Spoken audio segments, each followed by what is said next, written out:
I understand that people right now are so hyped for the gifted memberships, and I'm very grateful for that. I mean, thank you. But I hope that that doesn't mean that people are going to forego tipping, because that would put me in a bad situation. And in particular, I don't know why you guys, okay, why are you laughing? Grocery shopping, tips. Meal with my wife, tips. Coming up, my day off on Tuesday, tips.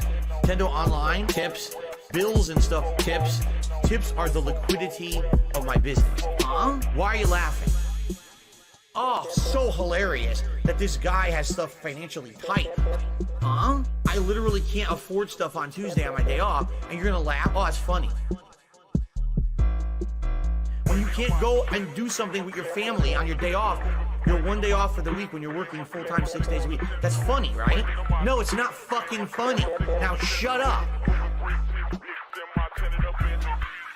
Grocery shopping, tips. Meal with my wife, tips. Coming up, my day off on Tuesday, tips. Nintendo Online, tips. Bills and stuff, tips. Tips are the liquidity of my business.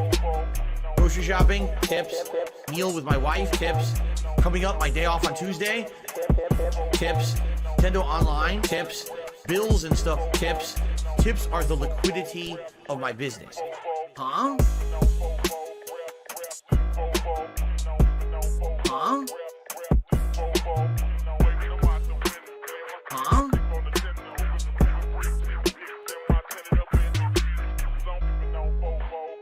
This one's for all my baby girls.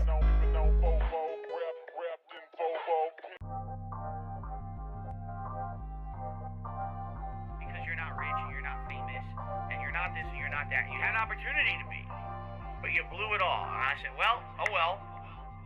I'm proud of that. I guess I'm proud to be a loser. This one's for all my baby girls. I'll be the guy on level 1. I streamed myself masturbating. I'll be the guy. Fuck life. I'll be the for the thousands of children. I'll be the guy on level 1. You're still on mission 1. I'll be the guy on level 1. Level 1. Married happily, paycheck to paycheck happily, meaningful relationship, meaningful life with a family. And now, by the way, I have to raise money to pay 2 big bills next week. All my utilities are due next week. Tomorrow, if I stop streaming, I would not be able to get a job. So it would be the end of my life. But outside of that, everything else is good in my life. You know what I mean? So I'll be the guy on level 1. I streamed myself masturbating. I'll be the guy. Fuck life. I'll be the for the thousands of children. I'll be the guy on level 1. You're still on mission 1. I'll be the guy. I'll be the thousands of children. When your life is all positive instead of negative, it's a much better situation. Big up skier, and I can tell you that from personal experience. Look at my life now. I have a beautiful wife. I have a beautiful life with a family, right? Everything here is so much better than what I had before. Why? Because I'm a positive person.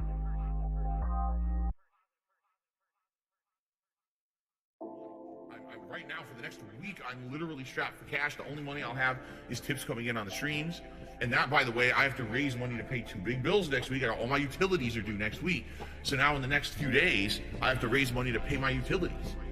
And then, you know, see what I mean? Like, this is how it is for me. Yet these shitheads out there want to fucking fuck with me behind the scenes, ruin all kinds of financial shit for me. Then on top of that, make stuff up to try to make me sound like a terrible person on the internet. To make money, I have to pay Ben bills. You know, I have to pay Ben bills. I have to pay Ben bills. I have to Pay my taxes, pay my back taxes. I have to pay my mortgage, pay my internet bill. I have to pay Ben bills. I have to pay Ben bills, Bitch. Pay Ben Taxes, I have to pay Ben bills, bitch. Day to day, tips to tips, to pay bills and things. Eventually things will get better. But kind of stuck right now with how things are. That's why I'm trying to to make money. I have to pay Ben bills. You know, I have to pay bills. I have to pay bills.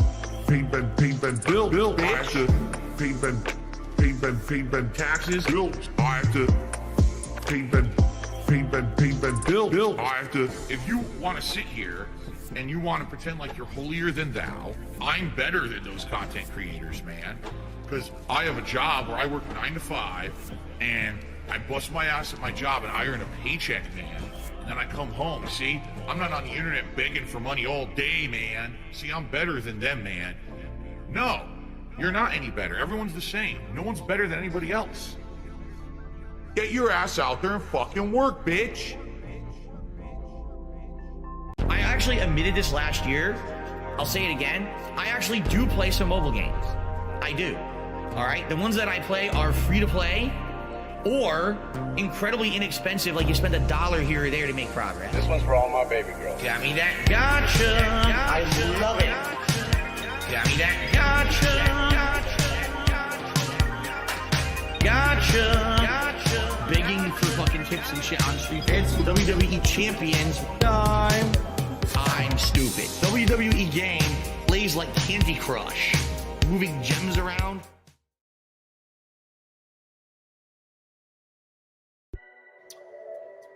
Hello. This is Phil Burnell. All right. And just wanted to tell you that I love the podcast. That being said, big ups. That being said, which vest is podcast best? That being said, relaxing, chill, interactive, fun. That being said, which vest is podcast best? That being said, relaxing, chill, interactive, fun. AL Team Insider, the legend, Fantastic Mr. Sam, the dentist, Steve to the Dead, psychological style host, Meerkat, artistic style host. That being said, which vest is podcast best? That being said, which vest is podcast best? Thanks for the show. See you next time.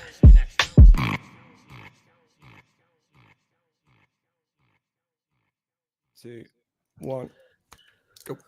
Hello, everyone. We are here. That being said, you are disciples of chill for this Sunday. I am, as always, surrounded by so many legends. It is hard to keep track of all of them. I will get to our regular style legends before getting to our guest style legend, starting around the table with our artistic style legend, the one, the only, Meerkat. How you feeling today, my friend?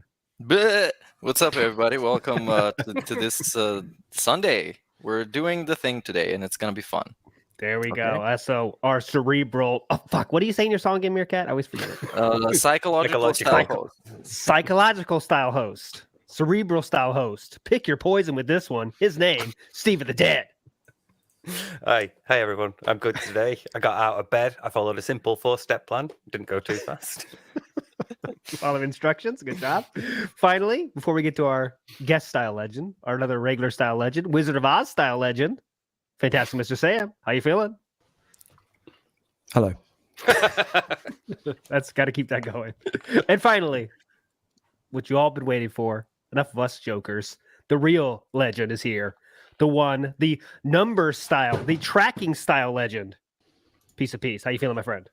Hello. How's it going? Nice to have you with us today. And we are going to get into some nonsense here about the week that was in DSP. Before we get to that, though, I have prepared a little quiz to get us started here, boys. And this is a fun one here. There's been a lot of talk of Phil saying he's going to quit begging, and we all know how that is going so far. Not well.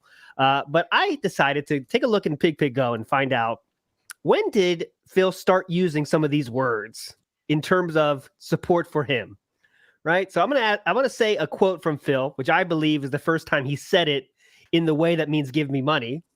And you try to guess what year it was. All right? So it's just a fun little quiz here to get us started. Here's the quote. And they get more interesting as we go. The first one's kind of weak, but they get more interesting. I have 3 here. First up, the word is support. And this is the first time I think he said support. He says this: if you want to support me, please watch both channels. right? If I this now I'm paraphrasing. He was saying this because if you go watch all the gameplay on Red Dead Gaming, Red Dead DSP or whatever bullshit that was, he doesn't get the DSP income. So please watch both channels if you want to support me. What year does that sound like to you? I'll go first to our guest. Piece of Pete. Man, that Throw sounds out a like year. that sounds like an old DSP thing. Maybe I'm gonna say like I don't know, like 15. 2015. Okay. Next, I'll go to our Cerebral Style host. I'm gonna stop saying style. Just go ahead, Steve. No, don't keep it going. I want to see what the impact it has on your marriage. Not good. I think that's from the same video as the ads. I think that's when he started. No, it's afterwards, isn't it? I think that comes afterwards because he'll have told people to click on the ads and then he's panicked, so he's set up 2 channels. So I think maybe 2010. Okay, 2010 is the guess. Remember around that time? 2015 from Peace, 2010 from Steve. Meerkat, what about you? Well, you did mention Red Dead DSP. Yes, I did mention that. I don't know what time that game came out, but I'm gonna say 2011 just to be different and special. All right, and finally, Sam, what is your guess, my friend? 2010 was going to be mine. Can I take that, or do you want me to? Yeah, that's fine. Yeah, because Red Dead was around that time, so yeah. So let's check the chat for any other ones. We have a few correct answers, and we do have a correct answer among the panel here. Meerkat, you are correct. It was 2011. Resonance and DJ Runo coming in hot. Yes, it was 2011 when he first said support, as in support me. Read. Yeah, I told you I was gonna cheat, dude. I told you. Yeah, he's checking my answers. All right, next one. 2 more left. They get better. I'm going to read the direct quote from DSP here. Before we start, I want to give special thanks to Edward Streets. He is another one of the people who has donated and helped me greatly in the cost of games. Thank you very much, Edward. What year did this take place? As our guest, you get the answer first, as always. Peace. I don't know. 13. 13. Let's go Sam next. I have absolutely no idea. I don't know what. There's very little context here. So, yeah, I don't know. 2012. 2012. Meerkat. This was some PayPig I've never heard of, so it's probably 2011 again. 2011. It's probably not, but yeah. It's like fucking Price is Right. You're just picking one ahead of me, so I can never win. Yeah. And finally, Steve. I'll go with 2014. It's just no context to that one. It's different. Yeah, this is tough. Yeah. The context, though, is he is giving a special thanks to someone that donated back when he didn't do this, right? This is a special move. This was all the way back. Let's see if anyone got in chat. I mean, King Jad got it correct. I'm not sure if he didn't cheat or not, but it was 2009, actually. This is very much in the beginning when it was, hey, if you guys donate, you get a shout out. $5, $10, $20, whatever you want. I'll give you a shout out during the videos. That was 2009. So his whole deal was he like begged at the beginning, then he made a lot of money from AdSense at some point in the middle, and now he's begging again. Is that kind of how it went? Okay, full circle style. Last one. This is the best one. This is the best one. I promise. All right. The word we're looking for is crowdfund here. Crowdfund. Okay. Never did I ever say that people shouldn't be able to use Patreon or take donations or use crowdfunding. The only criticism I've ever given to people doing stuff like that is that when they're in the middle of a game and they stop what they're doing to ask for a donation or acknowledge a donation, because they corrupt the pureness of the game. And gaming is second. And it gets sidetracked for someone to send money to get attention. And that I don't agree with. That is a spicy quote. What year DSP would say this? Who would? Is this what being a gamer is? Jesus Christ! This year DSP would so frown upon the current DSP for sure. Oh, what year was this though, my friends? I'll let the guest go last this time, just so there's no nonsense. Meerkat, you first. This is probably my favorite DSP quote of all time. I didn't even know it existed, but now I love it. Because you can directly compare it to his beginning of God of War, the hypest game of the year, and when he was pausing the opening cutscene to read out tips, which is hilarious. But I don't know. 2014, let's say. 2014. Next up, Steve. Yeah, 2014 was my answer as well. Feels around the time where he's starting going to Twitch and streaming and adjusting to all that. So, yeah, around 2014. Sammy boy. I was thinking about 2015-16 ish, because it's got to be before or around the time he started streaming. But he'd have had a Patreon as well, and so DSP always likes to say something negative about something and then 6 months later do that thing. Like this year, we've seen it with React stuff. So I think it's going to be, shortly before he ended up doing that very thing. So I'm going to go 16. 16. Finally, piece of peace. I'm going to say 2013 and 99 cents. I wish I knew the sound. Duh, you're all overbid. No, just kidding. 2015 was correct answer, and this was definitely, as King Jad said in chat, one of the greatest years of DSP history in terms of lore. This is when all the nonsense happened, all the getting dropped from stuff. I have to change my plan. 2015 was the year of that, and I definitely thought of very many shorts ideas for this quote, because there's so many here. God damn, man. I think how long this fucker's been around. Holy shit. Dude. It was 7 years ago. Yeah, 7 years ago. And our first quote from the day was 13 years ago. So there we go. But let's get to our normally scheduled program. Thanks so much for everybody for the support already. I saw there was a sub bomb, dudes. Oh my God. Thanks so much. It's incredible. Oh, I got a tip. Hang on. No, just kidding. I know Peace loves that. I got a tip. A tip here. I love that shit. I have just received a whopping $25 tip. He was like, we got a tip. Let's see here.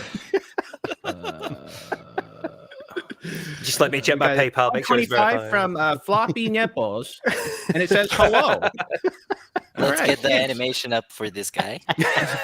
Oh wait, actually, you don't get an animation. In fact, nobody's tipped enough to give me an animation yet this stream. Huh? Weird. Weird. Anyway, so this is what I normally would introduce our guests and everything, but you guys know, Piece of Peace legend, restreamer of the night streams, which was where I like to be there as well in the night streams. A lot of fun. Very interesting crowd, Peace, would you say?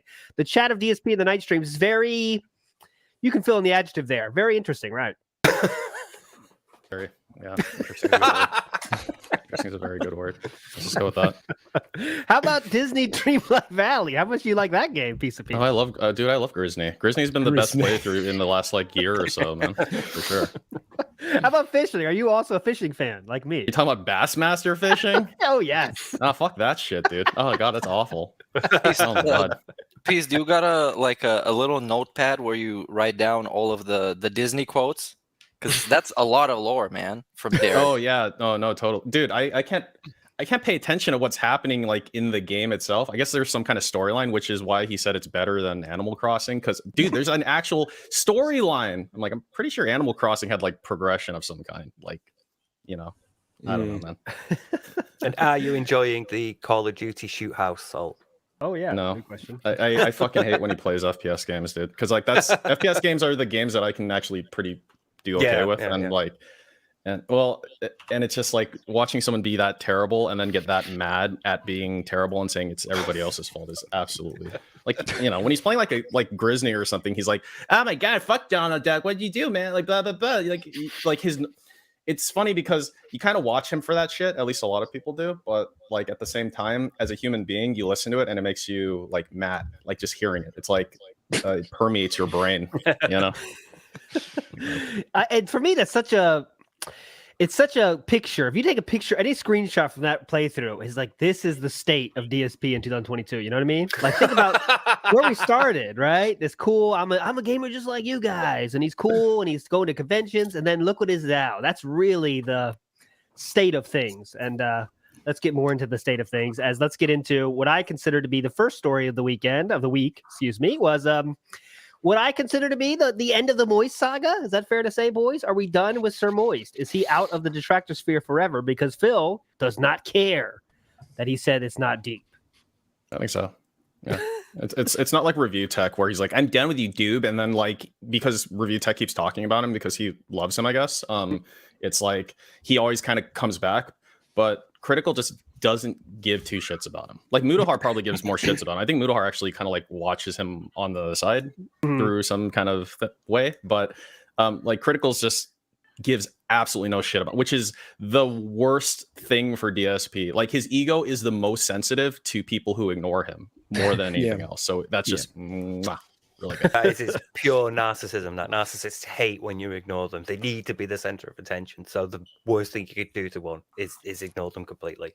And Charlie has all the power in this interaction. He's the bigger one. He's the one who sort of like sparked this. So he's the one who could just be like, "No, I'm done," and never mention it again. And that sort of thing will drive Phil mad. He'll be like, like we said, he's been like, "Oh, I'm okay with it. I'd never expected him to interview me. It's fine." But inside it'll have burned him. So we got something out of the arc, at least. Yeah. I love Phil trying to retcon it, saying like, I knew that was going to happen. Remember that day after stream? He's like, man, just got out of hand. 40 minutes, just got out of hand. This was He's definitely scared. This is a prime case of just someone making a couple of offhand statements, and then the person they were about going like the popular girl in school. Oh my god, she loves exactly. Me. Like, she's noticed me now. Exactly, dude. Oh my god, that's great. And just a few other notes there. Phil admitted to watching a short about it, and the short that has to be mentioned, I believe, was made by Aqua Teal, right? Yeah, Shout out to Aqua Teal. Yeah. They described the exact Aqua Teal short, and then later in the week, I forget what someone said, like, "What's your favorite color, Aqua Teal?" or something like that. Maybe someone knows. Phil was, of course, like, "Aqua Teal, what's that? I can't even understand that English words. Aqua, like has to act like he has no clue what's He going outed on." himself yesterday when he said it, because he said, "I don't watch drama shit." It's like, how do you know it's drama shit if you don't watch it? That's it, because there was no context in the question that would indicate that it was drama shit. The end. Fuck. And one other thing he says people, again, he's trying to rationalize what Sir Moise said, so it wasn't so bad. He just turns into the video, he searches DSP, finds the slander videos, and that means that he hasn't seen any of my actual streams. But like I think he really wants to think that this clip channel is like make shit up. But what is a clip channel? It's like, let's watch what you do and then take clips from that. You know what I mean? Like sometimes in slow motion, Yeah. So. Yeah, that's the taking out of context, I guess. That's kind of, it's like, man, it's and here's the thing. Another Aqua Teal, great point, said this: is it a detractor meme if you admit to do it, you admit you were doing it, and now have decided to stop it? How can it be a meme then, right? Like if you are agreeing now that I used to do this thing, everyone says it's a meme, my e-begging, but now I'm not going to do it anymore. So which is it, right? I think that was a good, interesting thought, Does he even know what a meme actually is? Does he even know like the definition of the word? No, he doesn't. He should know, because he is one. He should know. Well, he's not self-aware, so that would explain that. Yeah. Oh yeah. Oh yeah. That's a part of the meme. This goes too deep, man. It's too fucking much. He lasts forever. What's the meme he says? I last forever. The best meme of all time. Yeah, DSP until you don't. Going. Until you fucking don't anymore, man. Sure. Peace, where do you stand on is the interview going to happen or not side of things? Oh, it's not gonna happen, man. No fucking way it's gonna happen. Like it's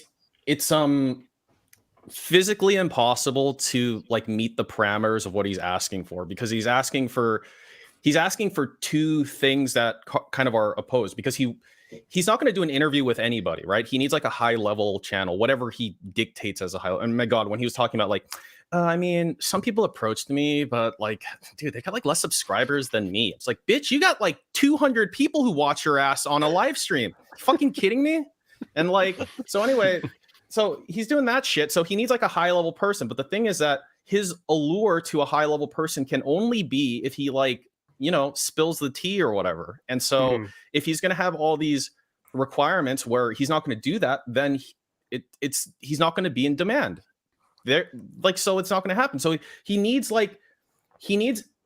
someone with a lot of subscribers who want to suck his dick. So like Des Bullshit or something. That's the only person I can think of, but it's like, that's it. So I don't think it's going to happen. No. Yeah. He also wants someone who is at least somewhat focused on gaming, because he wants a part of their audience to kind of bleed into his channel as well, because that's one of the selling points. Yeah. 100%, so good luck finding somebody who is big enough, talks about gaming in some capacity, and their audience don't already know that DSP is a living meme. You think he's hoping for someone like Gamer from Mars? That's probably like the most realistic. He's the one who sort of like said on Twitter he would, but it's that sort of thing. He's vaguely gamer associated. He's gonna like probably give Phil a fair shake. At least Phil thinks that, But Yeah. he's looking for someone like that. And then the reality is, it's like Pete said, it's just not going to happen, because the only law for them, the only reason you would want to, is to get the meme, and the man being the meme. You would want to see Phil like being Phil, and not, oh yeah, well, everything was great, I'm great, I did nothing wrong, and giving the softball questions like the quartering. You need him to be the meme, and he's not going to be. Nope. Hey, can I ask you guys a question? Sure. So people throw it around a lot where DSP will go, where they'll say like, look, if DSP was just like actually transparent, like he just accepted what he was, right? And he just became the thing that he is, instead of like, trying to push it away, right? So he just like, yep, I do my thing. I'm a fucking giant asshole, and I'm like that. So like, if he did that, then I wouldn't follow him anymore, because the reason I follow him is because he's a lying sack of shit and things.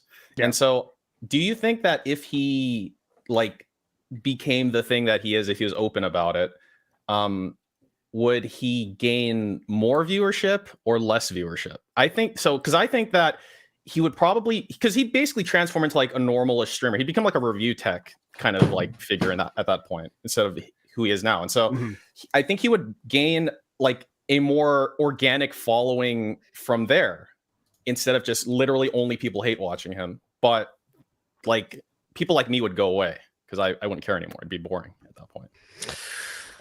Okay, let's think about this. So what would that mean for detractors, right? What would that mean for us watching? So I personally would probably be bored if he stops doing the nonsense that he always does, right? That's the key factor, is how he doesn't see how crazy some of his stuff is saying. When literally you can show anyone any part of his stream is like, yeah, he gets $200 for this. And it's like, what is going on? So I really think it's impossible for him to gain viewers, right? I really think that's a too tall of an ask. If you watch his streams as you do, Peace, you know exactly what the fuck is going on there. It is the worst streams on the internet. I don't think there's any debating that, right? That's people that are trying to be legitimate streamers, let's say.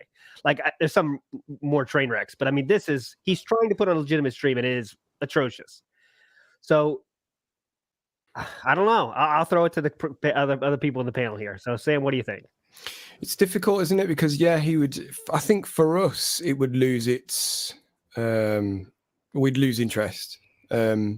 Because like Pete said, I think it's the big reason we were so focused on him is because, I mean, he's dull as shit to watch and listen to, but because we know there's so much he's not letting on, and but that we know is true.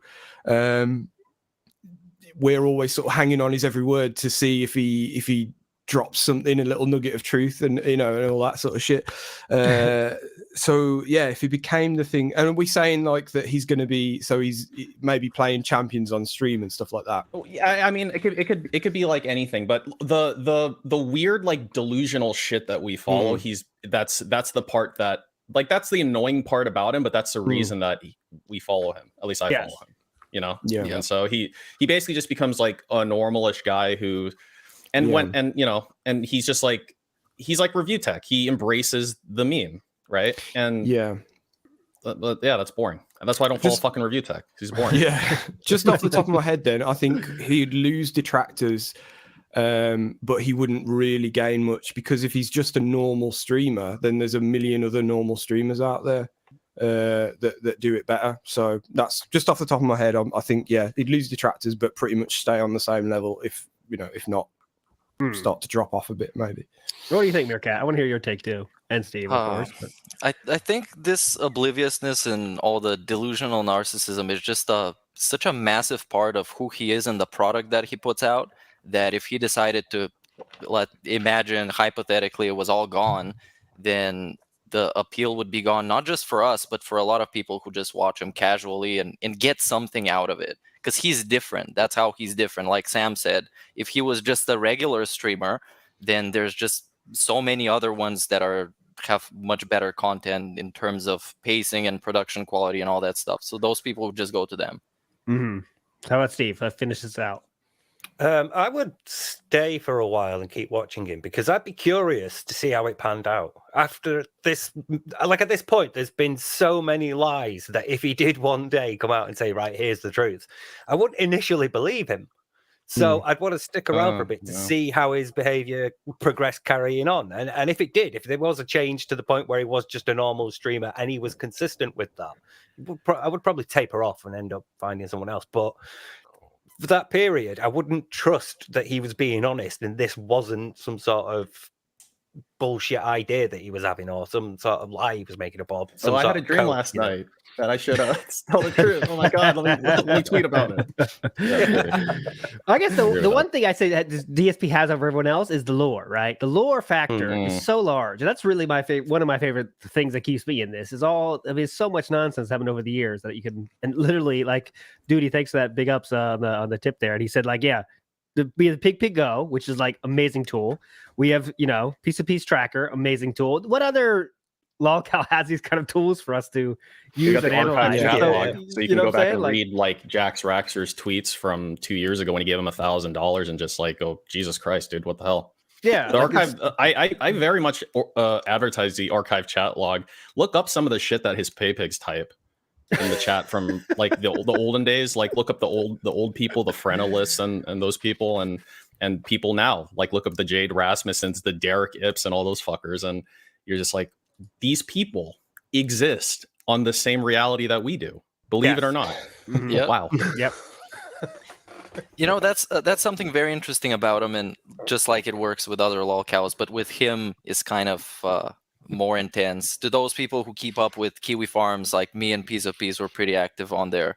You can see all the boards of the orbiters, as they're called. As he's in the middle, everybody else orbits around him, and it's like, it's very interesting what kind of people his genuine personality and his genuine identity, what kind of people he naturally attracts is super interesting. And also against one point that he makes, that if he goes away, then the trolls would go away. He has so much lore over the last 15 years that you could run a channel exclusively talking about him. Yes. Like making streams and like retrospective whatever for years after he's gone. Because by the time you've covered everything, you can actually do another rerun of everything because you forgot about it and find new stuff to talk about. Syndicated. Is this our long-term? Syndicated. Is this the long-term business plan for the channel then? Yeah. Keep going. We've got years ahead. Like that's where it's going, guys. Keep going forever. And one day we'll have to diversify because we're gonna get carpal tunnel, and we're gonna get post-nasal and all that stuff. And you guys do become political pundits. It's like argue with each other. When you guys got to be right, when you guys got to be left, the other one's gonna be center. Yeah, everyone's just no opinions shared. Everyone's in the middle. Yeah, awesome. But that's a good question. Obviously, got us thinking because that is something to think about. It's not that it'll last forever, guys. I know it seems like it might, but it won't last forever. And what are we gonna do after that? And also, we know, Phil, this bullshit about changing is not happening at all. He's already begging it already. I mean, he's already back to begging. I know he says every week now. If you watch me 2 weeks ago, I was a different person. Now I'm not doing that thing you call e-begging. But now he's like, all right, guys, well, Tip's goal is here, and we need the membership. I'm just pointing it out. You guys don't have to. You guys don't have to contribute. I'm just pointing it out. You guys don't have dude.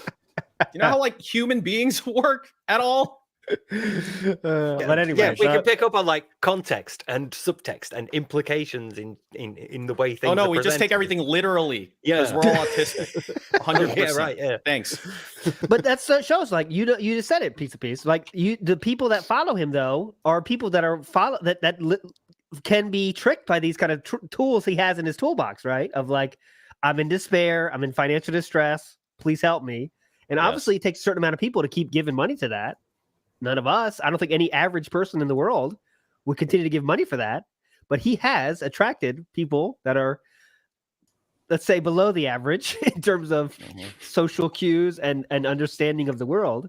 So that's his business model now. He can't say bye to begging. There's your two key points there: the social ignorance of social cues and the just unawareness of the realities of life and lack of life experience, that sort of thing, because he's banking on people not really having much comprehension of how much many bills you can actually have, how much debt you can actually rack up. He's banking on people not really understanding that, you know, like a vacuum cleaner doesn't cost $1,000, or, you know, like getting out a plumber doesn't necessarily mean you're going to pay $1,500, or, you know, he's hoping for people like that to stick around and keep like the social part of it going, because they've got nothing else. They've got no life experience, no friends, no real sort of like support network. He's hoping for those sorts of people. And let me say, opposite of Bill Gates, basically.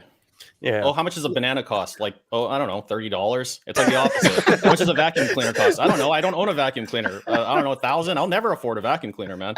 How much does a banana cost? Let me check DoorDash. One banana, deliver. It's 25 cents and $9.99 delivery fee. Oh, what a steal. Yeah, I'd be dumb not to buy this banana. Oh, hey, if I pay an extra 20, they'll come and put the banana in my living room for me. Dude, and I can get a monthly fee to buy more bananas every month. It's like, dude, how can I not do this? Wow. Yeah, for the $20 they'll bring it in, but 30 they'll put it in the fruit bowl for you. 40 they'll unpeel it for you. There you go. Just up the ante. Whoa! Don't come in the kitchen. Leave it outside the kitchen, please. It's too dirty. Yeah, I don't actually want to look at you. We gotta say buyer's yourself. market. Taking it later. Go ahead, Brigat. It's a buyer's market for bananas, you guys. Cash in now. Lock in that banana. Lock it in. Lock it. Hold on to it for like 3 months. It's like a black banana. Did it appreciate in value? Then you're gonna bite your fingers instead.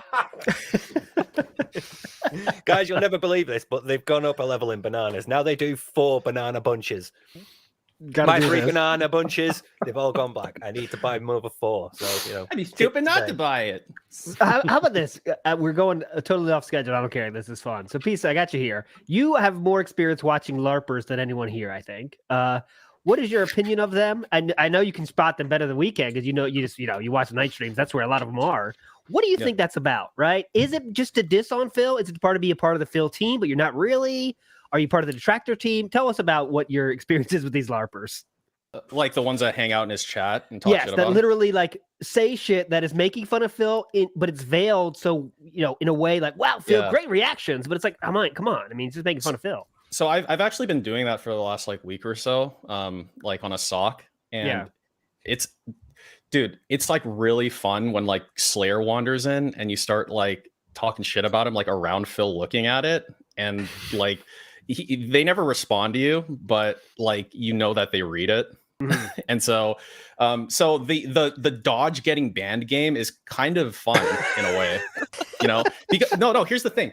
So, and this applies to DSP too, because he's like stupid. So like you can insult him and not get like last night, right? He was like, oh yeah, my character needs to drink like something, and like he said something like that, and I remember typing something to the effect of like, oh man, you should drink like HF. It'll be like really good, or something like capital H capital F, like hydrofluoric. Right, and stuff like that, and like because he doesn't understand like things, and so I think to myself sometimes, like, you can use like a big word, or you can use a sentence like phrased in a certain way where it means something but it reads literally as something else. But so the LARPers in his chat, to actually go to your original question, I think there's actually different like flavors of LARPers in his chat. So there's people who are like me and are just literally there to be an asshole, or like dodging him out. There's some people who literally go in there to say like something insulting and get banned. Like they know it's like just like a cruise missile. They're just it's like a one use, right?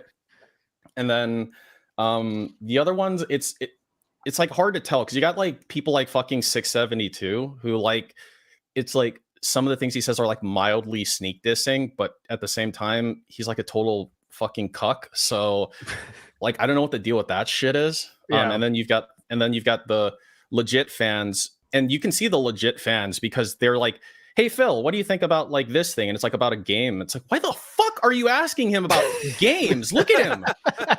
and then the rest of them are like Jade and Derek and Slayer and Haseo. The end. Yeah. It's just genuine fans at that point. There are these moments when he likes to do the Q&A, when he's actually trying to bait people to ask him stuff, and they ask him the dumbest shit, and it's so fun to see him just like shoot it all down. He gets mad too. Yeah, you get super upset over it. And it's a Q&A where you're supposed to ask him stuff. And those people, they try so hard to ask him something because they didn't know what to ask him. Because he's looking at chat and it's like, oh, no one is tagging me. You guys, it's a Q&A. And then he just shoots it down. Oh, no, I'm never going to play fucking Pokemon 67, you fucking idiot. It's going to best 30 seconds of dead air into dumb question that he shoots down immediately. Those are Yeah. best, in my opinion. What could you even ask him at this point that you haven't heard before? Or, you know, like what he covers all the gaming news religiously in his pre-stream, and then all you've got, all these, you know, someone will ask him what he's had for dinner or what he's going to have for dinner, and then that's pretty much it. That's your lot then, isn't it? You know, there's very little else. I think the line is it has to be something he can think he can speak intelligently about, and that's like the line. So if he can like talk about it for a while, he'll definitely entertain you. But if it's anything like he can't answer, or it's just like he considers it like I don't have a good answer, he's like, oh fuck you, I don't know anything. Like he has to come out in the top, you know. Go ahead, Steve. That's my favorite thing about it, because he takes such pride in being like, this is my audience, this is a hardcore following, these are the, you know, they're my people, I've cultivated this audience, and then he gets really fucking angry when they don't do exactly what he wants. It's like, no one else to blame, mate. If you want to be, I've made this audience, you have to take them. What did you have for dinner today? You know. Yeah, exactly. Endlessly. Just like we do, even though that question is banned now. I know, it's banned now. Try it now, assholes. We got to say thanks to Logan K. Awesome sub bomb, doing his best Team Ico Gamer impression here. Thanks so much, my friend. That is awesome. And thanks so much, everybody, for your support. Again, Meerkat's going to read it at the end. If we don't get to you, doesn't mean we hate you, but we love you. But let's get to the next saga here. Membership saga is on the tip of everyone's tongues here, I think. Memberships. Huge goal was set. That goal was 1,000, whatever the fuck it was, because of Team Ico Gamer literally buying bots and then giving all those bots memberships, got it over 1,000. Hey, Christmas special. Got to do that, right? Got to do one every year. What do? Sets the goal 150 above the level that Team Ico Gamer set. So now those subs are dropping off quickly. And one of his chats says, hey, Phil, why don't you lower the goal? Before the sub bomb dropped, right? Before the sub bomb went away. Feel like this is the dumbest fucking suggestion in your entire life. Like, you don't deserve to exist if you ask this question, asshole. You're a fucking idiot. And then in the same conversation, though, says, yes, I'll lower it. Can anyone make sense of this? What was he? Well, I don't understand that whole rant. And Mirka, I know you were streaming that day, but what? I asked you first, I guess. What was he going with, like, with that? Yeah. Dude, I genuinely think he either misunderstood the question or misinterpreted to mean that he should lower the goal to a point where he's going to hit it immediately. And that's what he was ranting about, even though that was like, I wouldn't understand why anyone would reasonably ask him this. But that's what I understood that he understood. So it's either on purpose for him to be an asshole so he can get a power trip on somebody, or he's really that stupid. I think both. Because that's the way I interpreted it as well. And it's like, you either genuinely misunderstood the question that was being asked, which was not lower it below the point it will be, but lower it to a point where getting back to it is feasible. So you either genuinely misunderstood that, or you're misrepresenting it to shit on them. And I don't know which it is. So I'm assuming both. Because they're both equally as likely, you know, so... Both. That's a good. Duty has a good point here. Thanks, Duty. He said, "Thing I don't understand is Phil will talk religion. He won't talk about religion or politics because he doesn't want to piss anyone off. But he'll go to someone's face and you're a fucking asshole. So, you know, might as well just say your real opinion about shit. That if you're a clever an asshole, if they ask anything. But I guess you guys are right though that he probably did misunderstand it because it doesn't make sense otherwise. It's like, yeah, lower the goal, face palm, hit the fucking clip with that stupid shit around the screen. Try to wait for people to laugh. That laugh never comes, though. Look at the screen to the right. Click the button. Do it. Waiting for a laugh. Not happening. Then I guess the face palm reaction. They're running out of shit to do, but then he just calls me. I guess you funny, doesn't he? He really thinks that shit's like interesting and entertaining. Can I just say that like his quick look to the side to check before turning back to do it is one of my favorite DSP-isms because it's so fucking inept. It's so lazy. It'll just fucking set up your stream deck and press the button. You're like, no. Yeah, my computer can't handle it, dude. There was this one clip of him flailing. Now, by this point, everybody knows about it. It was posted all over the place. Him flailing in the middle of this. He looks at chat for like LOLs or something to see if it's working, and then he goes back to flailing.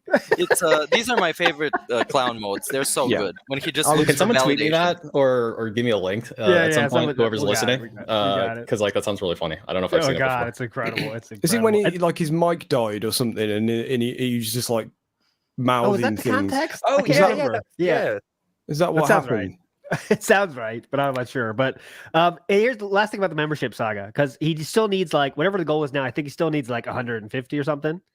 Yeah. But the problem is, even for that, on most streams, he still needs bots, right?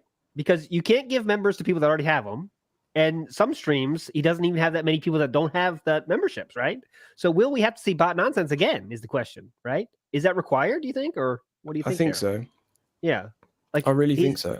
I didn't know what the number was. I've just been back and checked on raw DDM, and he's dropped it by a lot. Like I didn't realize it. Like I knew he dropped it, but I've only just found out what he dropped it to. It was 1,025, wasn't it? So what is it now? 675. Yeah, so he needs 120. He's at 554 out of 675, so he needs 121.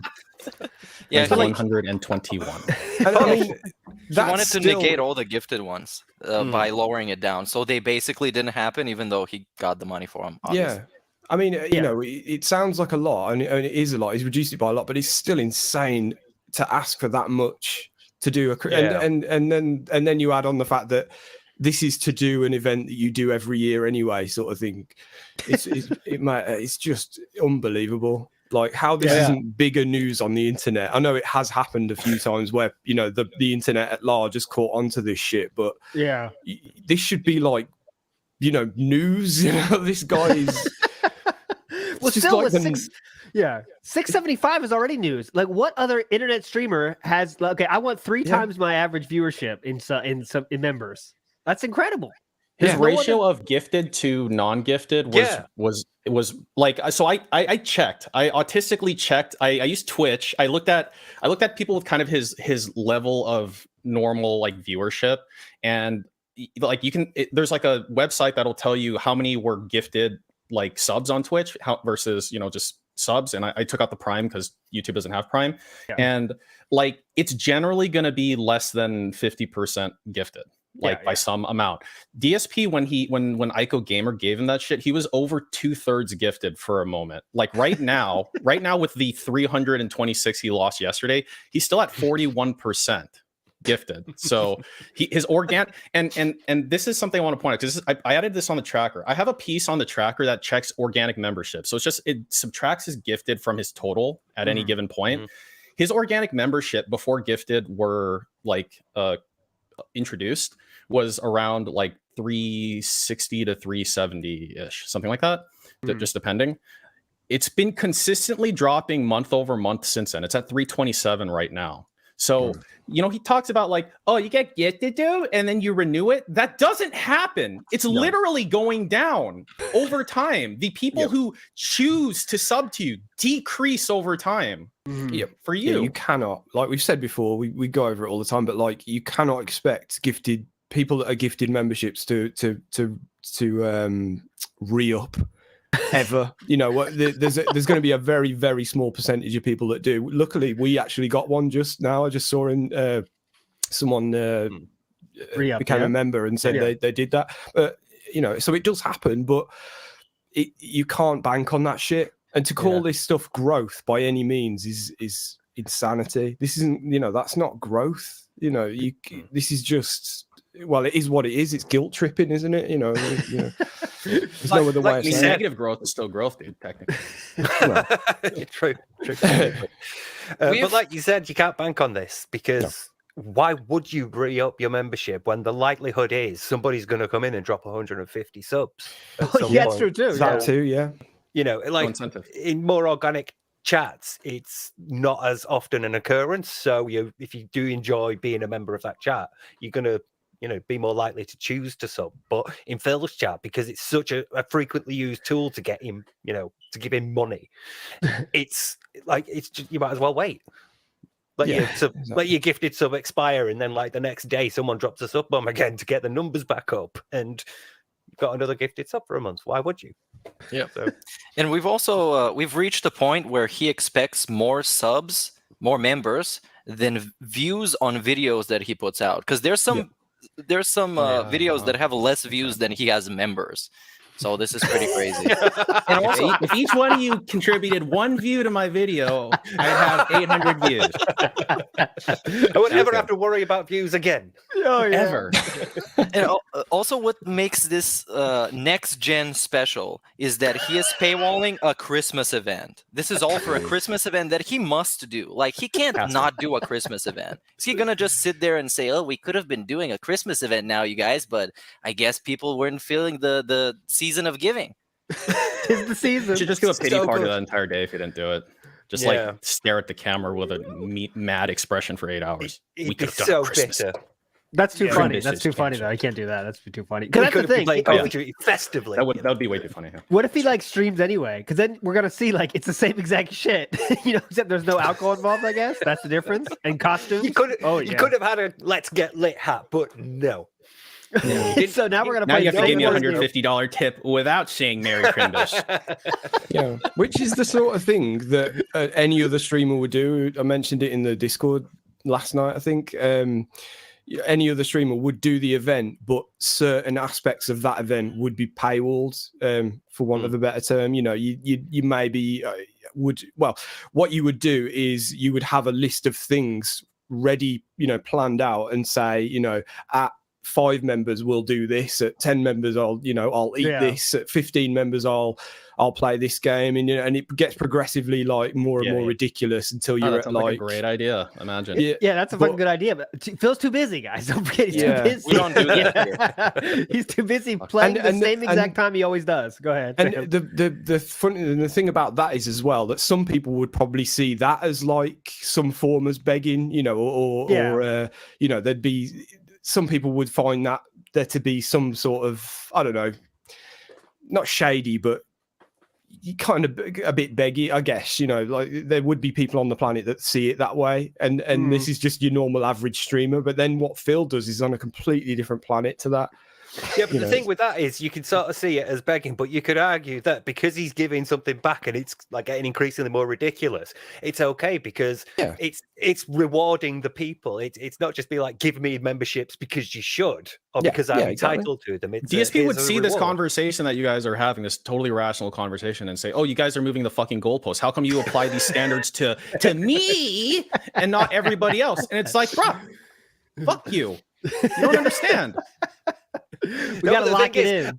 I want to see that list because with Phil, it's going to be stuff like put on Sonic hat or get thing out of closet or blow bubbles at the camera. It's going to be shit. They're all going to be crap, and I want to see it. Yeah, the last one would be like the push-ups, but you'll actually have it on camera this time. Oh my god, dude, he would get so Push-ups much will money if never he be did on that. camera. So much money, easily $100 for that, no doubt. Like, imagine take a shot on camera. How much money he'd get for that? People You would should do 1 push-up per $100, so probably $1,000. And people get not that. able to be more than 2 push-ups. He's leaving begging on the table. I said this in my last stream a few weeks ago. We talked about how I would manage Phil. He's leaving begging on the table here. I think he could step it up. And Sam, I think you're onto something as our lolcow management team just grows. And I think I didn't want to manage him. That's all you, man. You're the lolcow together. manager. We're all together. We're all worked in together. Hey, you watch the fishing streams, not us. Yeah, Guys, that's true. I hate to be that guy, but the dude couldn't even eat Skittles for money. He's not taking shots. Oh my Do you know god! what? Yeah, that was going to be my other thing that I was going to say. Yeah, Skittles. God damn it. He was in debt to his chat to eat Skittles. He couldn't. They paid him. He couldn't eat the Skittles.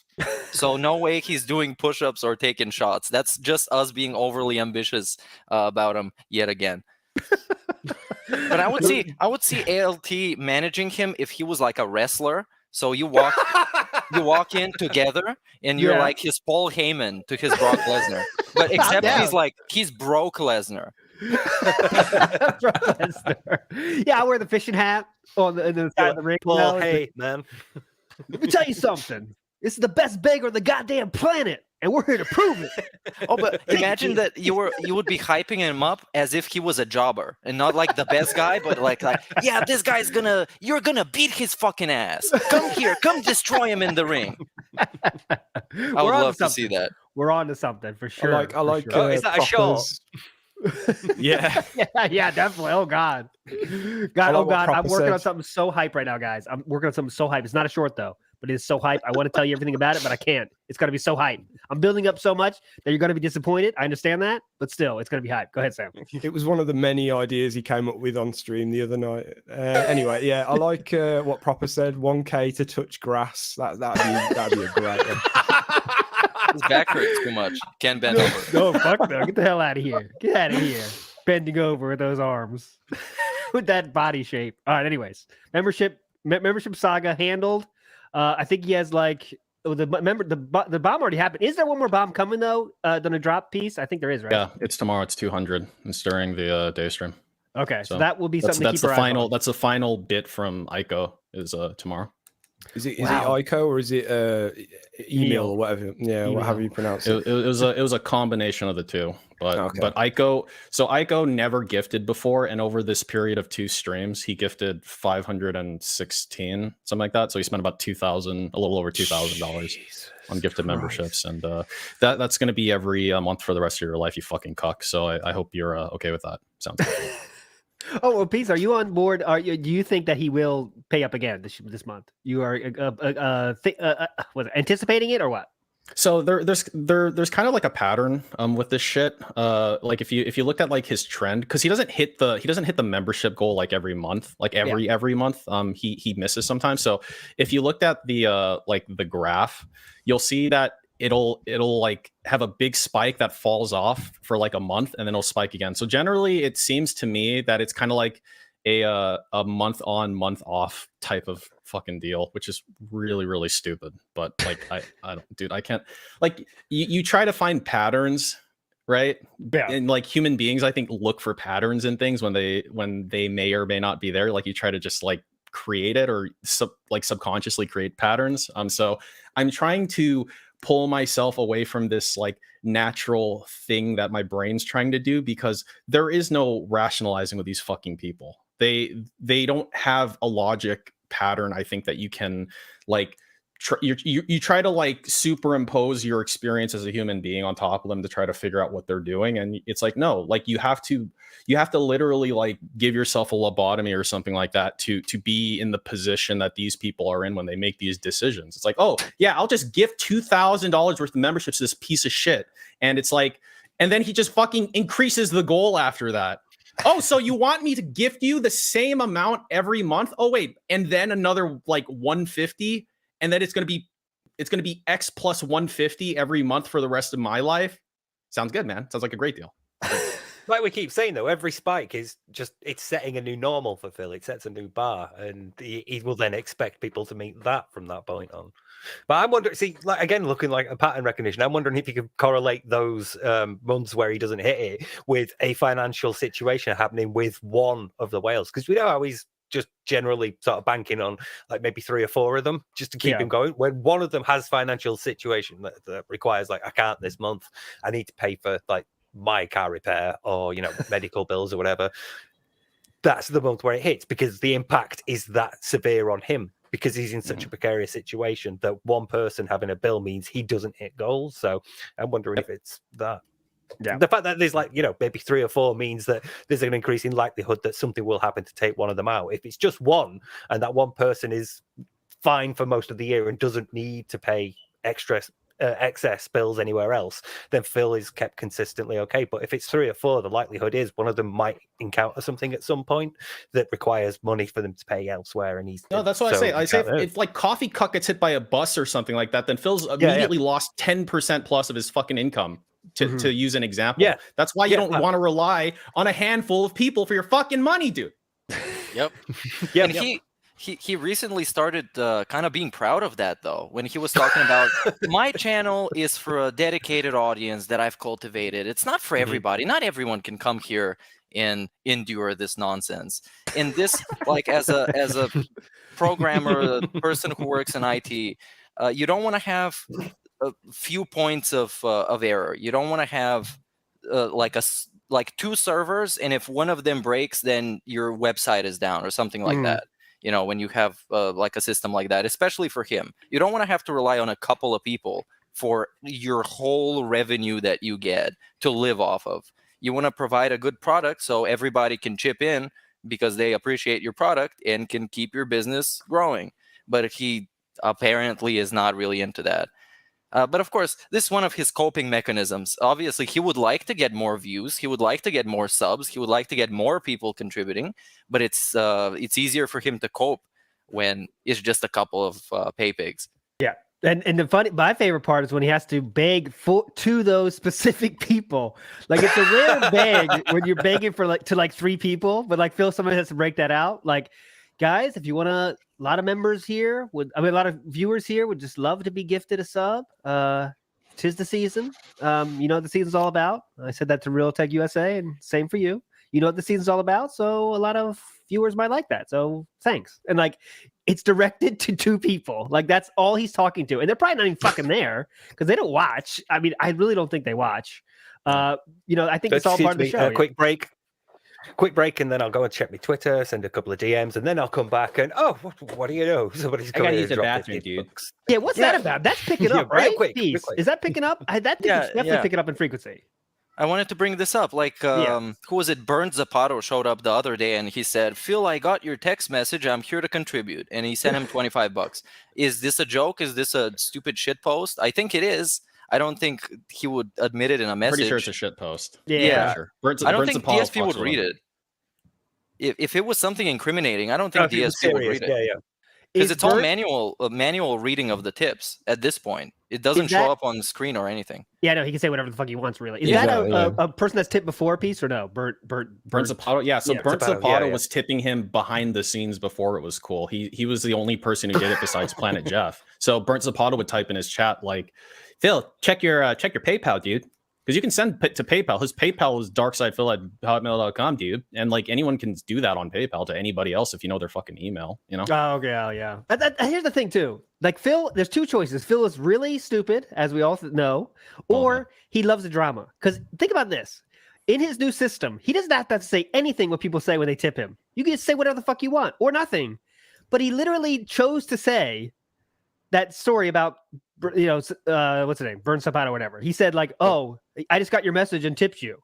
You don't have to say that, right? Yep. Like, that's an active choice to cause drama, or you're just that stupid. I don't know, but I think it's so, like, to me, right? Because I was streaming when that happened, and I'm like Burnt, like, I know this character, this Burnt Zapato character. He's like, he fucks with Phil and gives him a lot of money because like, that's a great use of your money, idiot. And so I think because when he said that, I'm like, oh yeah, he's fucking with him. And I think like my interpretation is DSP read it the same way because that's ridiculous. Like, text, like they're sending like a Discord message and then there's fucking actually texting someone from your phone number, right? So I think DSP like read it like I did. He's like, texting me. No, dude, I didn't text you. What are you talking about? I mean, he kind of like responded to it a little bit awkwardly because it's Phil, but like, yeah, I mean, I don't think he texted him. Like, that'd be pretty stupid.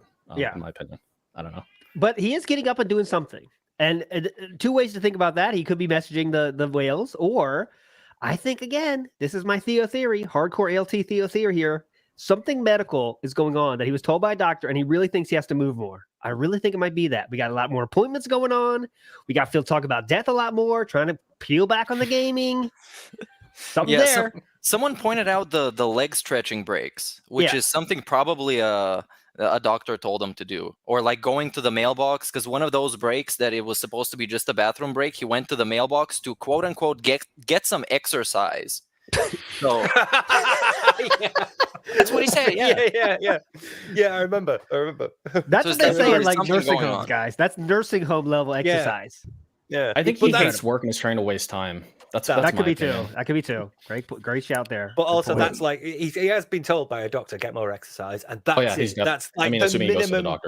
Like, as any good narcissist would, the minimum amount he'll do it, and that's hard work. That's done me exercise for the day. Have to walk to the mailbox and back. That's it. That's all I need to do. You know, I can go sit down for 2 hours. Remember, guys, he's jogging now, so He's getting plenty of exercise. I almost guarantee you he's stopped doing that shit at this point. Yeah. That's the thing that's the thing about people who pretend to jog. They do it for like a week and stop. Here's Ask something. him, like, I'll say next time this. you're in his chat and you're in Yeah. a Q&A Yeah, make sure you tip him afterwards. $20 when you ask him too, you fuckers. Now, if there's one thing that I know for sure about DSP, is that all he needs is one excuse that doesn't even have to be valid. He just have to convince himself that it's valid, and he's going to take that one excuse. If it's something that he doesn't want to do, he literally lied to his mom about the 10-year plan and got all her money and then made the first excuse possible with COVID, and now he's never getting a job. Yeah, he does that all the time. I argued in the previous video, I think that's part of an avoidant personality disorder because he will always find an excuse to not do something he doesn't want to do. Whether it's from laziness or anxiety or whatever, it doesn't matter. The point is he'll find anything, and as soon as he's got one explanation, he will cling to it. So yeah. Yeah, like you Does said, all the Meerkat, time. the best one. What did you call the company? What? Me? I didn't order this odds and ends Thanksgiving Oh my God. nonsense. Yeah. I didn't order that. Yeah, Come yeah. on, mommy. Brush my hair. How does he not realize how pathetic this shit he says makes him sound? That's what I wonder. Like you can watch it, like you can watch a movie, right? He watches movies, right? He had like a $10,000 in Blu-rays. I assume he watched at least one of them. And it's like you can look at a character and be like, wow, that person is pathetic. And he's like, you are that character. I know.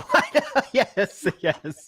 And how he doesn't think he's in the same breath as Boogie and Wings, by the way, these days. He's like, why are they talking to me about Boogie and Wings? Boogie has like 3 million subscribers. I have like 200K. What the hell? I don't know why he's They're a all belly like girl. fat. Yeah.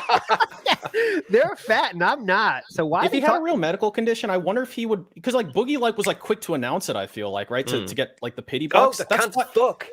That's why I wonder if like you have a theory if he has like a medical condition that he's trying to treat behind the scenes. I'm like, dude, if he had like a legitimate medical condition, I feel like he would flaunt that shit. Man, That's true too. Oh, That's true too. just quickly, this reminds me of a segment that he had the other day on the pre-stream when he was talking about things behind the scenes that he doesn't tell us about that made his year pass a lot slower or a lot faster. I'm not sure what he said, but there was obviously foreshadowing of future sagas. Oh, Definitely. Can't Can't have a moment of peace. Again, as a narcissist, can't have a moment of peace. Always needs to have like some attention or some focus on him. And the more drama and the more suffering and the more like difficult it makes his life, the better, because then the more he can lean on his audience for pity and for support and for money and resources. So yeah, he always needs something going on. So probably already sort of like seeding I know what, next month I'll mention another thing in the house is broken, and then after that I'll mention like oh, there's an unexpected bill, and then after that something else will happen. So always something going on because he always needs attention on him. Now here's I can't think of any other log how you get tired watching than DSP. To be honest, like, can you guys think of any? Like, if you watch any, like, I can't, like, I don't watch the log, like anyone, like, even if I watch like Boogie videos, I don't go like, oh my god, it's too like DSP. It's too much. It's he's always like wound up, and it's like this energy, Yeah. It's something. It depends on where his mood is though in the day, right? It's so easy to tell when he's in a good mood, when he's in like, okay, I know I'm not gonna hit the tips goal, so I'm just gonna be like happy DSP mode. Like there's different modes of DSP. And it's kind of interesting to see. I know in night stream it kind of can be like, I'm bored as shit, nothing's happening, I'm bored. Or it's the okay, tips are low, but I'm gonna play it off like I'm happy anyway. You know what I'm saying? Peace. There's like modes of DSP, Yeah. They're pretty easy to identify too. That's the fun thing. It's interesting. I want to ask about to Peace about the fuck from a train of thought. Fuck. Bad thing for a host to do. I will move on. I'll circle back. Don't worry. I'll circle back. So let's talk about one of my favorite parts of the week was when people were talking about someone sent a tip about eBay, and remember Phil's not mentioning all these shitty tips from trolls. I'm not going to talk about them, but of course he still does. And this one came out, and it was my favorite. I'm going to again bringing out the direct quotes here because it's important. Here's what he said: when you state a fucking fact to someone on planet Earth, that is an objective truth that cannot be seen or construed as something toxic or negative. All right, so. You heard the quote. Let's break that down. You can call anyone whatever the fuck you want if you think it's true, and that is not toxic or negative.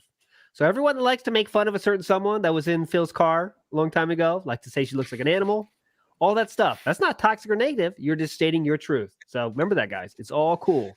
It's all cool to say whatever the fuck you want. Factually, the incident happened. If you want to state that and remind that, it doesn't matter that she's downstairs crying. It's true. Yeah. It's a factually true. So it's incredible logic there. So you can say whatever the fuck you want to anybody. 500-pound person, you see at Walmart, hey, dude, you're fat. Just say my truth. Walk away. It can't be offensive. It can't be offensive. Yeah, it cannot be offensive. Yeah, that's the thing. That's the word. Cannot be offensive. So you would think Phil of all people would understand the concept that the truth hurts. Yeah, that's a good point. And also, some people can convince themselves that the Earth is flat and take it as fact, and that's a fact for them. Yeah. So facts, in especially talking about somebody like DSP, who is what in literature would probably, I think it's called a unreliable narrator, as in something that you can't trust completely due to the circumstances that they're telling the story. The facts are kind of obscured and twisted and blurred. Yeah, but as long as you believe it's true, you're fine. You're fine, bro. So get fucked, everybody. I'm getting truth as shit here. That makes sense. Yeah. So get ready. That was incredible. I enjoyed that one. Because again, people were saying like he's e-begging, but he's not, because remember, it's stating facts. Stating facts. Can't afford the game tomorrow. Just a fact. Just a fact. Even though I was literally given $150 the day before, and he still wants you to believe he's not playing mobile games, guys. That's the story. That's the truth. Not It was such a huge step that he admitted he was begging earlier this year anyway. Sorry, go ahead, Steve. Yeah.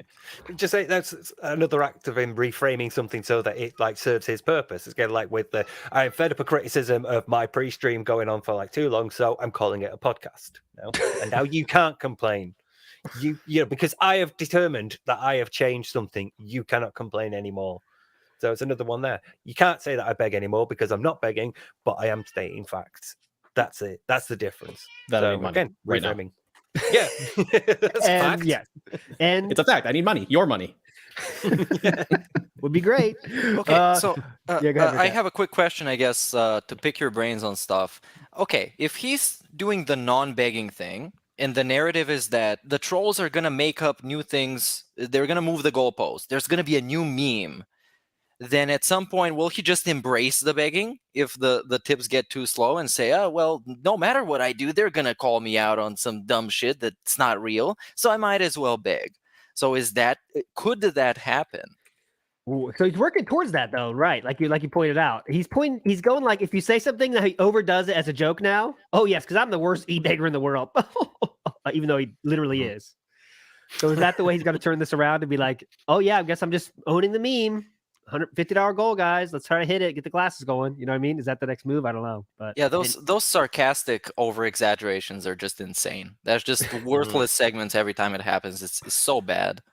Super obnoxious, too. But look, super duper obnoxious. You can read that as that's how far he has to go in order to deal with that criticism. He cannot like confront it or process it or like engage with it and dismiss it or disprove it in any other way. He has to reduce it to that level in order to be able to deal with it, and that's just incredibly insecure. So yeah. I think a good example from, I think it was yesterday or the other day, was when somebody was calling him out, saying that, so you're basically paywalling the Christmas event and it might not happen if we don't hit the goal. And he no shit, like, I'm not shitting you. He said, oh yes, I have Santa Claus locked in my closet. It's like, dude, the criticism is very straightforward and it's true, but he has to go to this mega extreme hypothetical joke to dismiss it, and it doesn't work. That's the new thing, is doing that overacting, and he always ends with the shit joke, by the way. Always ends with shit joke. He's like, oh, then he did shit on my face. He has that Oh overlay my on God, too. it's awesome. That shitty overlay on top, it zoomed in. Yeah. And like high level of sarcasm, looking at the data all the time to see if people are laughing. Looking at the data and just going, oh my God, dude, it's like you just want to smash his face with a fucking frying pan when he does that. I swear to God. Like it's like the lizard part of my brain is like being drawn out every fucking time he does that. Just quickly there, Sam, did you go to bottom as well when P said that? Yes, great. This is short there. We'll get on it. But yeah, as he becomes more and more desperate, and there are fewer and fewer alternatives available to him, he'll resort to that because it's just one of the ways he can process and deal with it. He's just that insecure, and there are fewer and fewer sort of like genuine responses he could have to it. So yeah, that's how he's going to process things going forward. Might become more and more common as well. So look out for that one.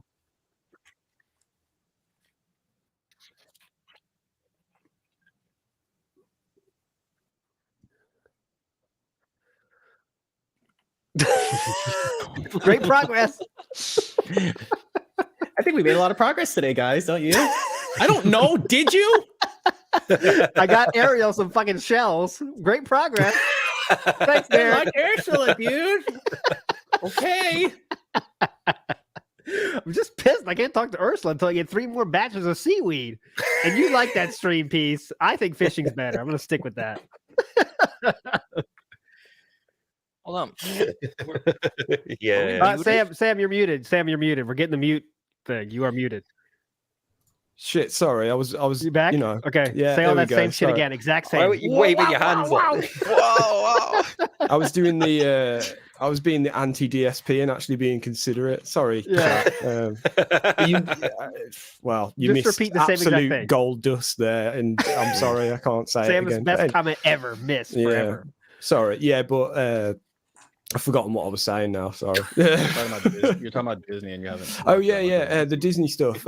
Yeah, I thought because I've not seen much of the Disney stuff because it happens at night. But like, I caught a little clip of it the other day, and he really, this is a fucking kids game, and he's getting angry. That I saw a bit where he was like, going through his quest log and things, and he was like, and he was getting genuinely mad that he couldn't do the next quest, and I was like, Jesus, man, this is a kid's game. Hold on. I Like, think you're still muted, actually. I think you're still muted. Some No, people I'm are not. still claiming you're muted. No, Is this they're a meme trolling. now? They're The fucking trolling. meme happens. Yeah. Trolled asshole. We also Yeah, have anyone who the says sounds members emote for it in chat, so obviously. Yeah, some people they're let gonna it milk the fly. meme. Nice. Okay. We agree that he's listening. Okay, Sam. That was a great point. You have anything to add, though, to your point now that people can hear you? The Disney game was definitely anger-inducing, was what you were going for. what did I say before? I said something about he's insecure. Yeah. Because of what you were just talking about, and because he does well in a game and likes to point that out sometimes. Great progress, guys. Down in the back, yes. All right, so let's talk. Meerkat, do you want to set up the quick Q&A thing before we get 2 more topics we want to talk about? But want to set up the Q&A thing first, or what do you think? Sure thing. Yeah, just a disclaimer. You need to change the tab in chat to access the Q&A, and you can ask your questions there. And that's where I'm going to be reading them from. So if you post it in the live chat or the top chat, they're not going to show up. So just keep that in mind. I'm setting up the Q&A now. I'm posting it up. Posting up on my Twitter. Concerted effort to. Do we not have an animation of like it rolling and then rolling back? I will say one animation we do have to run here, Sammy boy. No, do I? Yeah, tell us when we're done, though. 'Cause we never can tell. Play it for them. This is kind of silly, something we do. Here you go, everyone. Enjoy. I actually don't think clicking like on a live stream helps at all. So it really doesn't matter if this stream gets 100 likes or 2. I don't think it affects it. There you go. Thank you, Phil. It's just kind of something silly we do. It means nothing. But if you definitely want it, 100 likes. But anyways, let's get to a little quick skip it here. Grocery Just stating store. facts, though. Just stating facts. We love the bubbles. Real quick, grocery store, day off, disaster. Disaster. I say that very loosely because that was a funny one. Because remember, he hates Walmart. Walmart's for poor people. So he goes to this chain grocery store. And he has all this rigmarole usually. I can't find what I want. They don't have anything. Can't do anything. It's like ridiculous. And my favorite part of this is when he starts explaining franchises to everybody. How supposed to adhere to these standards. Yeah, so like in his logic, if you're like McDonald's, the dude that owns McDonald's franchises, Ray Kroc descendants, you should have tabs on every single one of your franchises at all times. If there's any shipment error, you got to get your ass on that, because don't you want to have a good experience for everybody?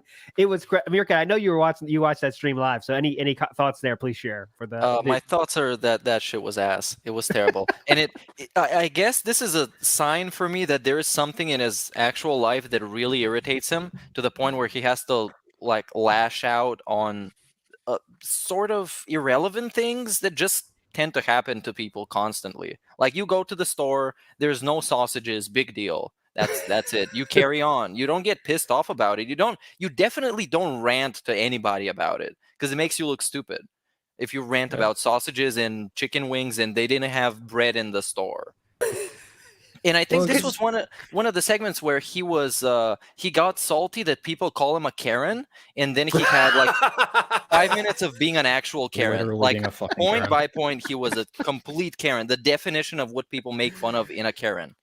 Yeah, he's a Karen, or he's the equivalent of like an 80-year-old. He's speaking like someone twice his age. This is old people's home conversation, you know, that your nan would have about going to the supermarket that day. Yeah.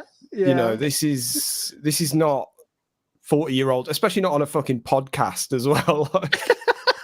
Dude, your target audience is what? 20-year-olds, let's say most of his chat is, probably some less, but yeah, like they don't know what the fuck you're talking about. And he like doesn't understand how like the people working at these grocery stores aren't like literal went to bakery school for 8 years and stuff. It's like I went to back to the bakery store. Like she was eyes wide, didn't even know how to bake stuff. It's like, dude, she's probably making $8 an hour. She takes the bread from the shelf, puts it on the thing, and that's the end of the job, you know? But he still does not understand how this works.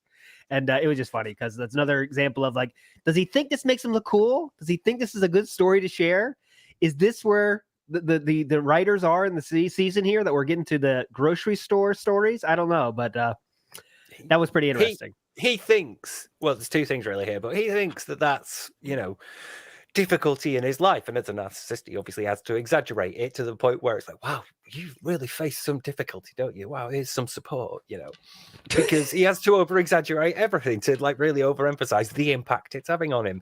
But it's also a really like stark example of how little else he has in his life, that these are the things that he has to mention. Like you said, most of us, you don't go to the shop, there's no sausages, big deal, you just carry on. You might as well like mention it at some point to one of your mates. Oh mate, that could have murdered a sausage butty the other day, but they had none in. That's it, and you just sort of like move on. But because we've all got other shit in our lives, but he's got nothing. So I imagine him at the grocery store, a little notepad. I'm definitely talking about this. These sausages were ridiculous. Turkey, and then someone said like, you shouldn't have turkey if you have gout. He blew up. Oh yeah, gout, get this asshole out of here. Get the fuck out of here. And it's true, by the way. It is a thing that's not good for gout in excess. But of course, anything that goes against what DSP says, get the fuck out. And I genuinely wonder if he believes that his like case of gout is special and it's unique to him, and you know he has to have different. That's for everybody else who has gout. Phil has different dietary requirements because his. It's like how he's like half lactose intolerant. He's got like half gout. It's like that. It's like that. Lactose intolerant, but I can eat pizza. I can eat lots of cheese. It's Italian. yeah, that's the Italian part of him. So I wonder if it's that. I wonder if he genuinely thinks that applies to everybody else, not me. Not me. I could have turkey if I want. Like I don't know if he like is aware that he thinks this, but I think that on some level he's like, it'll be fine. I mean, I'm the main character of the story, and the main character of the story doesn't have super gout. He has like, you know, like a mild gout. And you know, it'll be fine. All right, that's one last top. Unless anything else to share about the grocery store. We all good there, Sam? Move on. I think so, yeah. Okay, Said my piece. He's an old person. He's like my grandma. Last thing I want to talk about, which is a big one. I know some in chat. I've seen it already, and it's in our thumbnail, by the way. Oh, just a second. Oh, I would like to mention that his QVC meal arrived successfully. Oh, yes. So a round of applause from everybody. Got there, boys. Ins and outs all got there. Yes, all the sides are there. He got the turkey. All he needs to get is some bread, and I guess this was one of the reasons. Yeah, the rolls, definitely. That's why I think he kind of ranted at the store, but probably not. I don't know. Anyways, the situation is saved. The Thanksgiving is still happening. It's not canceled, unlike the Christmas, which is still pending. Christmas might get canceled. Okay, let's go a little theater of the mind here. Imagine Thanksgiving morning, whatever you guys are doing, whatever you guys got. Some people have family, some people do the solo, whatever you got. But imagine you're at DSP's house. DSP sitting across the table from Kat. And imagine the thickness of the awkwardness of that air, right? The relaxing holiday music's playing in the background. All I can hear is lip smacking right now. These are good. Glad my You know mom it's the said this one. Skyrim soundtrack as well. Yeah. The music White from Run in the White Run background. is playing. Yeah. God, Jasper would like this. It's like I I'm bet. there. Oh, my can smell mom the said mold in this the air. kind of bread. We like the other kind better. And then it's over. And then they go back to their separate lives of Skyrim and WB champions, and that's the end of the story. I can imagine that cat slams her door every time she goes into it really loudly. She probably slams into her door first, and then she realizes, wait, I have to open this. Broken door mechanics. Oh wow! There's like cracks in the door not frame. opening. That's not And then- toxic. That's not Something toxic. I don't Just think stating we've my talked about. Something I don't think we've talked about on the podcast is like if they're watching a third party streamer that Cat likes, isn't this kind of like DSP getting cucked? It's very interesting to me. Because like he literally does that, and then they Yeah, I watch know. somebody else play the game, and then they compare, like they compare dicks. They compare. Oh, I wonder if this guy got through the game easier than I did. God, you gotta wonder what Phil thinks about that. Like, I'm playing this game too, honey. Yeah, He I gets know. angry. He's We got know a what he thinks pressure. about it. He gets angry because they do worse at the game than him, and yet somehow it's fine. But Yeah. he does like badly at the game. Not only do they get more viewers, but my wife likes them more. What the fuck, dude? Cat's looking for a way out. That's what I think. She's sliding She's those in like DMs. the DMs of fucking like fucking one of these people, dude. How many Oh my God. YouTubers has she slided to the DMs of? Do we know who sent the first message there? Because I think Kat sent the first one, right? Like Yeah, asking a she- little yeah. question. Yeah, And then she you- said she was having like technical issues, and then DSP like replied to it. So this was like an open message. Like you can still find it. I think it still exists. And Okay, then, it was a tweet. then he It was an probably open slid tweet, into her wasn't it? after that. And then Wow. I Fair wonder enough. what that first slide of the DMs was. Like, Fucking what creep. was Phil's word? What Phil's move? Like, hey, you need some more help with that, or what? baby, Yeah. need some help, dude? And then I she goes, wanna know "Hey, are which- you the guy?" I want to know which was the one that made her think this is the man I want to move in with. Mhm. I think Because there that's the was one. there was some lore about him explaining to her how he's some kind of a depressed alcoholic or something. I think it was from Subaru Man. I'm not sure, but that might be in that Tevin video because I have Oh. some vague memory of it somewhere. Oh, 'Cause he classic likes to boogie do that. play. Nice. Yeah, the boogie play. Very good. All right, well, let's get to the last topic on the schedule, which is a big one. It was in the thumbnail. We have to talk about it. The topic. Let me set the scene here. Phil was playing the game. I forget the fuck it's called because it's the worst fucking shit ever. I mean, not the game itself, but Phil playing of it is the worst shit ever. But there's two people in two rooms, and there's air getting sucked out of the rooms. One person on each side, right? One person in one room, one person in the other room. There's air getting out of both rooms. You have to make a choice in this game, right? You got to save one person, you got to save the other person. Okay, so you have to think a little bit, right? Use your mind a little bit in this very visual novel style game, right? You got to choose which one you want to save. Now, Phil, in all his glory, all his mental prowess, thinks, hey, well, this person has a little oxygen left because of her inhaler. And he continues on. She has two pumps. She has two pumps in her inhaler. So let's keep that in mind, guys. Two pumps. And he also says, shit, I used a pump earlier. If I still had all three pumps left, she might be able to survive. But she only has two pumps now, so she might die, which sucks because I didn't know that. I didn't know that was going to happen. But she has two pumps. I'll let the other person die. Okay? I'll let the other person live. It's just person with the two pumps of inhaler air. They can survive, so I'll let the other person get the real pure air. Okay? Then the scene plays out. The person with the inhaler dies instantly without no using of pumps, and Phil is surprised by this. Oh, she didn't use the inhaler. What happened? I thought she would temporarily survive on those two pumps of air. Phil continues. What was I supposed to do? She had an inhaler, guys, and there was oxygen in the inhaler. She could have lived a few extra minutes with those pumps. A few extra bits. It also has oxygen in it. It would have allowed her to survive a little longer. Okay, that was how that story played out. Okay, so let's go. I think let's keep moving here. Let's keep moving to the next day. Next day comes on. Someone asks him about it with a tip. Says, "Hey, what's up? The inhaler shit was kind of crazy." Go ahead, Sorry, guys. sorry. You've missed a bit because he does get called out by chat, and somebody explicitly corrects him in that moment, and he calls them fucking stupid. Oh yeah, okay. He Yeah, says that's it. wrong. Wrong. Yeah. Wrong. That's a very important part of this whole arc. So. Yeah. So the next day, though, he's really, someone asked about it again. It's kind of a topic in chat. He has to talk about it. And he says, like, this person, I'm about to talk about it. This person is not intelligent. This person is not intelligent. I don't want to talk to him. And then he throws it open, though. Hey, do you guys want to see me debate this person? Whole chat says yes. Whole chat says yes. Please talk about it. Whole chat is ablaze with how he's wrong. Like the whole chat is saying you're wrong, except for the LARPers, by the way. A few good ones in there, by the way. Oh, they threw him. Yeah, they were definitely really saying good. shit. But so Phil thought that his thinking was that in that inhaler there's oxygen in there. So when you pump it, you get some pumps of air, and that you could survive for a few extra minutes with those pumps. I'm not sure where to start with this piece. I'll throw it to you. I know your knowledge of this stuff might be vast. Inhalers, how do they work exactly? How much oxygen can you get from them? How many hours can you live off 2 pumps? I just know too, like, like he was playing this. He was like, okay, all right, like hands together, right? Like thinking time. All right, I got to pick one of these ladies. And so he's like, okay, that one's got the inhaler. Like he's like running the fucking simulations in his head like a fucking CPU, right? And so I think what he was expecting, because he like pointed out like, oh shit, I used one of the pumps earlier. He was expecting like, oh my god, I'm in a fucking actual vacuum now. Gets out the albuterol inhaler. One. And she's like, stew. And she's like pushing the 3, nothing's coming out. No, I used the 3rd one. Like that's exactly the scenario he fucking ran in his head. I just know it, right?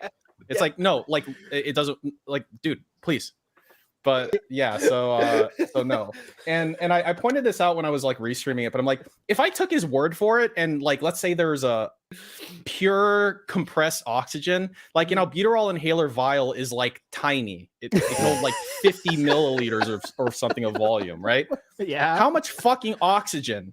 And you pointed out specifically you only have 2 pumps left, right? Meter dose inhalers can have up to like 120 pumps or something like that. Yeah. So you're on like fumes. You're on oxygen fumes here, right? How much oxygen is left in that little fucking canister, do you think? So if we like follow that logic backwards, if 2 pumps of that is enough to keep you alive for a few minutes, then a full like albuterol inhaler can keep you alive for like actual hours, like half a day in a vacuum, in the vacuum of space.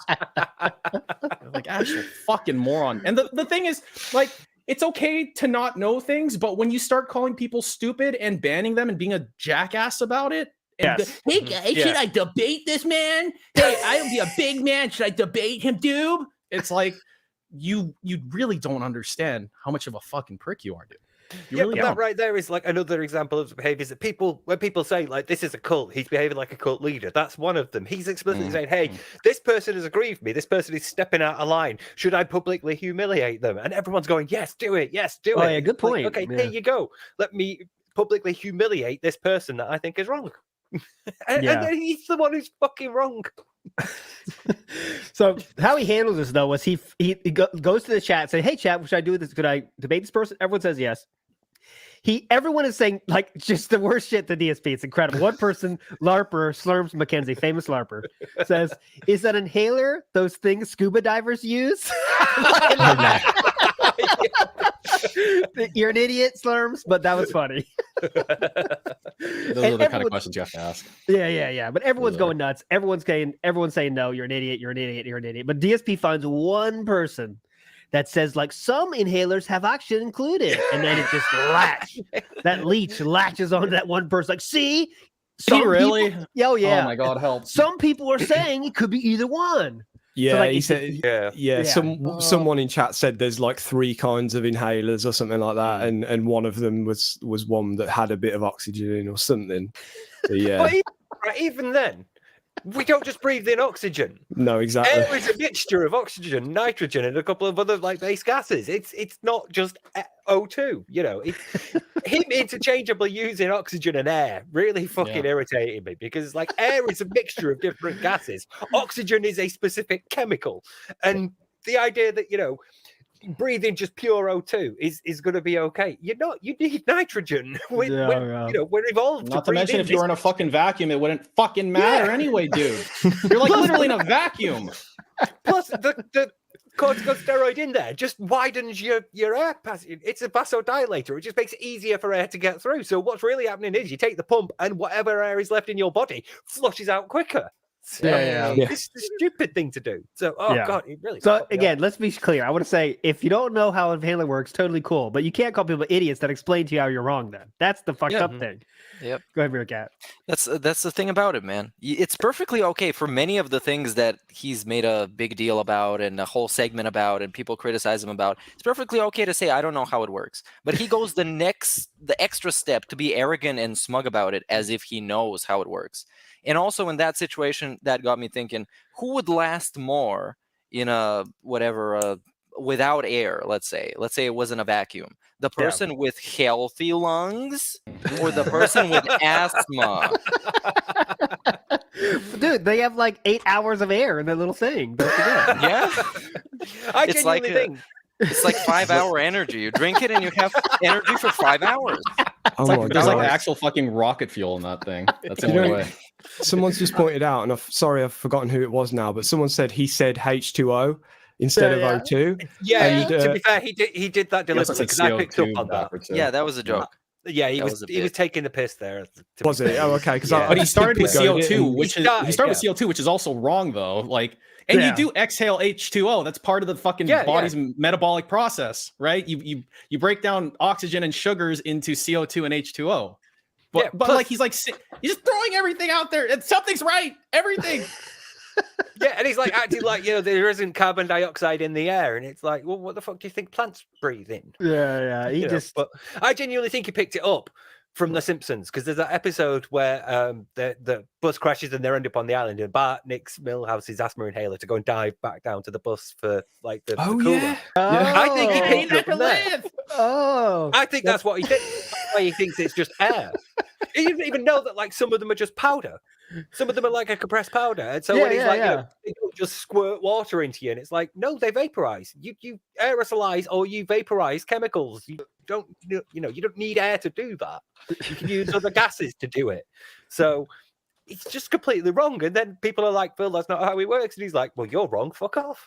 Yeah. Rather than going, oh, really? I don't know. And at the start of this one, he goes, I didn't know. I don't know how inhalers work. And then carries on into, you're all wrong for correcting me. You know what? I think it's kind of okay for him to not know how air works, because most of the time he's just breathing in his own farts in that office. Don't forget the mold. Don't forget the spores, man. Oh yeah, and the mold, of course.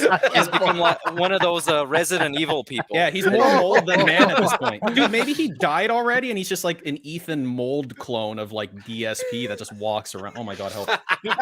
Yesterday was very convincing to that point. Yesterday he was just like falling apart at the seams on stream. He couldn't talk, he couldn't breathe, he was just snorting and throat clearing. So what could really benefit from an inhaler? So fucking bad yesterday. Help. Oh yeah, definitely. He could benefit from an inhaler, couldn't he? Oh yeah, definitely. Yeah, I think he needed an inhaler. He's like, hey guys, I'm gonna play with... And then he does like Puffing pathetic lot, thing that he does when his throat's like, my throat's all swollen. I'm sorry. Thank you for still hanging around. I'm like, dude, I'm fucking piecing out. Up. What are we supposed to do? You. The best bit is. Thanks for being patient with me, guys. What are we supposed to do? Not be patient, yell at you? A very, very telling thing. He was fine until he walked into the office. He says, I was absolutely fine all day, and then the moment I walk into the office, he's like, well, what does that tell you about the state of your fucking office then? And he was fine. He was fine. And then he went, dude, you don't get, he's like, oh yeah, all that like pollen and allergies. I'm like, in November? Yeah. Pure sun. So, really, Game it's of like weather's not working out too well for him, is it? Oh no, God no. He's got to move again, dude. I don't know where, but he's got to move somewhere. Where's the most healing air in the U.S.? That's what we're looking for. Alaska. No way you could sell that house, not in the condition it's in. So he's stuck there. Yeah. Just tell them just put on Facebook Market, be like, slightly used. I know what I got, and then non-negotiable, 600,000. Can you imagine if the tractor bought that? That would be like the museum. when you find like Candeli in the walls or something like Yeah, that. I was just gonna say you'd be tearing apart the floorboards and the walls to find hidden shit. Yeah. This is the room. This is where he did the streaming. This is the room where it happened. This is the incident, have a little Like a replica tissue couch there, and yeah. a mannequin. replica tissue there. Wait, there was a tissue. There's like a black light. You flip a switch. There's the load right there. There it is. Sorry, was that too much? You can do escape room stuff, Leanna escape room section. That'd be cool. We'd have like, the buffet, let me cat use buffet. the soap. Use the soap she made to like take an imprint of a key. Yeah. You got the shower stool there. But I bet Boogie would go to that museum. He likes to go to these fucking stupid museums, man. That'd be perfect for him. I'm just imagining like more of not a house tour, but more of a museum where you get to see how his office has changed over time, and all it is just the chair. There's nothing else. The pictures of like evolution of the room, just change the chairs. Oh, and the shit behind him as well. Like in the older ones, there'd be like the sofa with that like that little like bit of whatever it is on the wall. There's that dirty mark that's like, yeah. Oh my god, how'd that get there?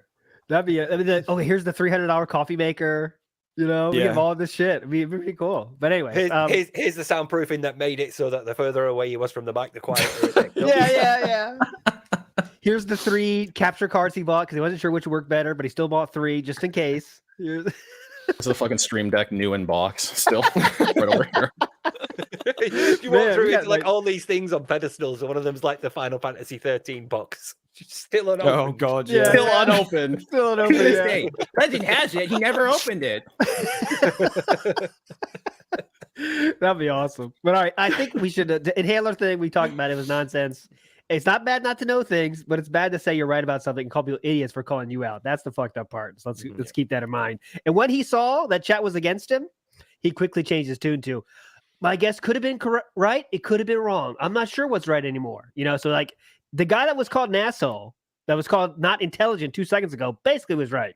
So that's cool with ESP. Good way to treat your fans. We all love Very that. quickly, a quick one. couple of minutes. Yeah, 2 quick ones go from ahead, Meerkat. Steve, Steve I was first. going to then say, Meerkat. like a few minutes after that, he was like, I know, but that guy was still an asshole for pointing out I'm wrong. He was speaking his truth, man. I mean, the actual truth. But I guess you were also speaking your truth. I guess that's how it works, isn't it? We all have our own truths. Yep. So And whatever they're all the fuck you want. actually true. Yeah. So Yeah. And the thing about that, like Steve said, that guy was an asshole. DSP framed it in a way where it's okay for that guy to be, I don't remember the exact phrase, but basically humiliated. So you single him out and you humiliate him because he was an asshole in a place where you have all the power, to the point where you don't even have to acknowledge that he exists, but you have the power to actually bring him up because you feel offended. You feel, I don't know how he said it. It's like somebody was shitting on him or eating turds or whatever. Those weird scat thing he does. But he fails to realize that his stream is where he has power over those people watching him. And him singling out somebody and humiliating them is actually more damaging than that guy just shitting on him for being wrong or not being wrong or whatever. Yep. yeah, but that involves saying I'm wrong. That involves like just being introspective enough to be able to go, well, hang on a minute, my knowledge of this subject area is not like complete. I do not know like how correct this information that I have is, and most of us will sort of like pull back at that point and go, well, I don't really know about that. But he cannot do that, and it is more energy for him to sort of like do what he did, and it causes more drama because that to him, that the energy expenditure and all the drama and the effort that comes with that is worth it's better to do that than it is to expend just a little bit of energy to go, yeah, I'm wrong about that at the start. So he always has to do that. He will always do the worst thing he can do, and he justifies it sometimes by going, well, what am I supposed to do? They're on stream and they're attacking me, so what am I supposed to do? And he's like, well, fucking ignore it, I'll handle it differently. But the point is, like P said, you have the power in that situation. You're the one who's like the streamer. You're the one who's, well, for want of a better term, the adult in this relationship. So you're the one who's supposed to know better and know how to handle this appropriately, rather than going, no, you're a fucking idiot, I'm right, when you're not even that confident. Well, he probably is confident that he's right because he probably believes he's right. But the point is, most of us would recognize it, and as a fucking narcissist, he can't. So he has to go and have this extreme reaction to something that most people would just go, yeah, I don't know. Yeah. You know, he can't not have an answer to problems in games. You know, he has to appear like, I thought about this, and here's my smart idea, and then he does it. And it's like, you know, most of the time it doesn't work. But I think your point about the cult, like calling out members of a cult that aren't strong enough in the group, is really smart there, because that's definitely what it feels like, right? Hey guys, yeah, let's get this guy. He's not with us, right? Yeah, I need the pitchforks. You know, it kind of that's definitely what this felt like. Is that I'd say if DSP had power and resources, like you'd be surprised. He'd probably be one of those really fucking evil people, honestly. Oh yeah, I think that, like, people think that's like hyperbolic. I'm like, dude, anyone with enough power and resources can be a horrible person, right? So is it that much of a stretch to imagine the fucking guy being a horrible person? I mean, thank God he's not in that position of power. But I'm trying to think. Position. What was I was watching something recently, and it was H-Bomber Guy's video about the oof sound from Roblox and where that comes from. And it turns out there's a guy who had like a sound making studio a long time ago in video games. And watching this video, watching how he is, you get major DSP vibes off him, because he's very, very similar in terms of like how his narcissism manifests. But he's somebody who's managed to keep like social relationships and sort of like his controls over his behavior to the point where he can keep socializing. But he's also managed to accumulate resources, and it shows you the difference between somebody who can actually manage as a narcissist in social situations and Phil. It's like the difference, like you said, of if Phil had money and power, if he had power and resources, if he had, you know, like influence over other people, he'd probably be like this guy, because this guy did, and his behavior manifested in the very same way. So I got like a lot of DSP vibes watching that. And yeah, if he had the ability to maintain social relationships and accumulate resources responsibly, he'd probably be in a position of surprising influence. Yeah. And you remember when he had power back in the day, when he was a big YouTuber, remember friend ridicule and stuff. He was all about fucking everybody. Fuck you. You want to be my friend? Fuck you. And that's part of the gig, was this making fun of people.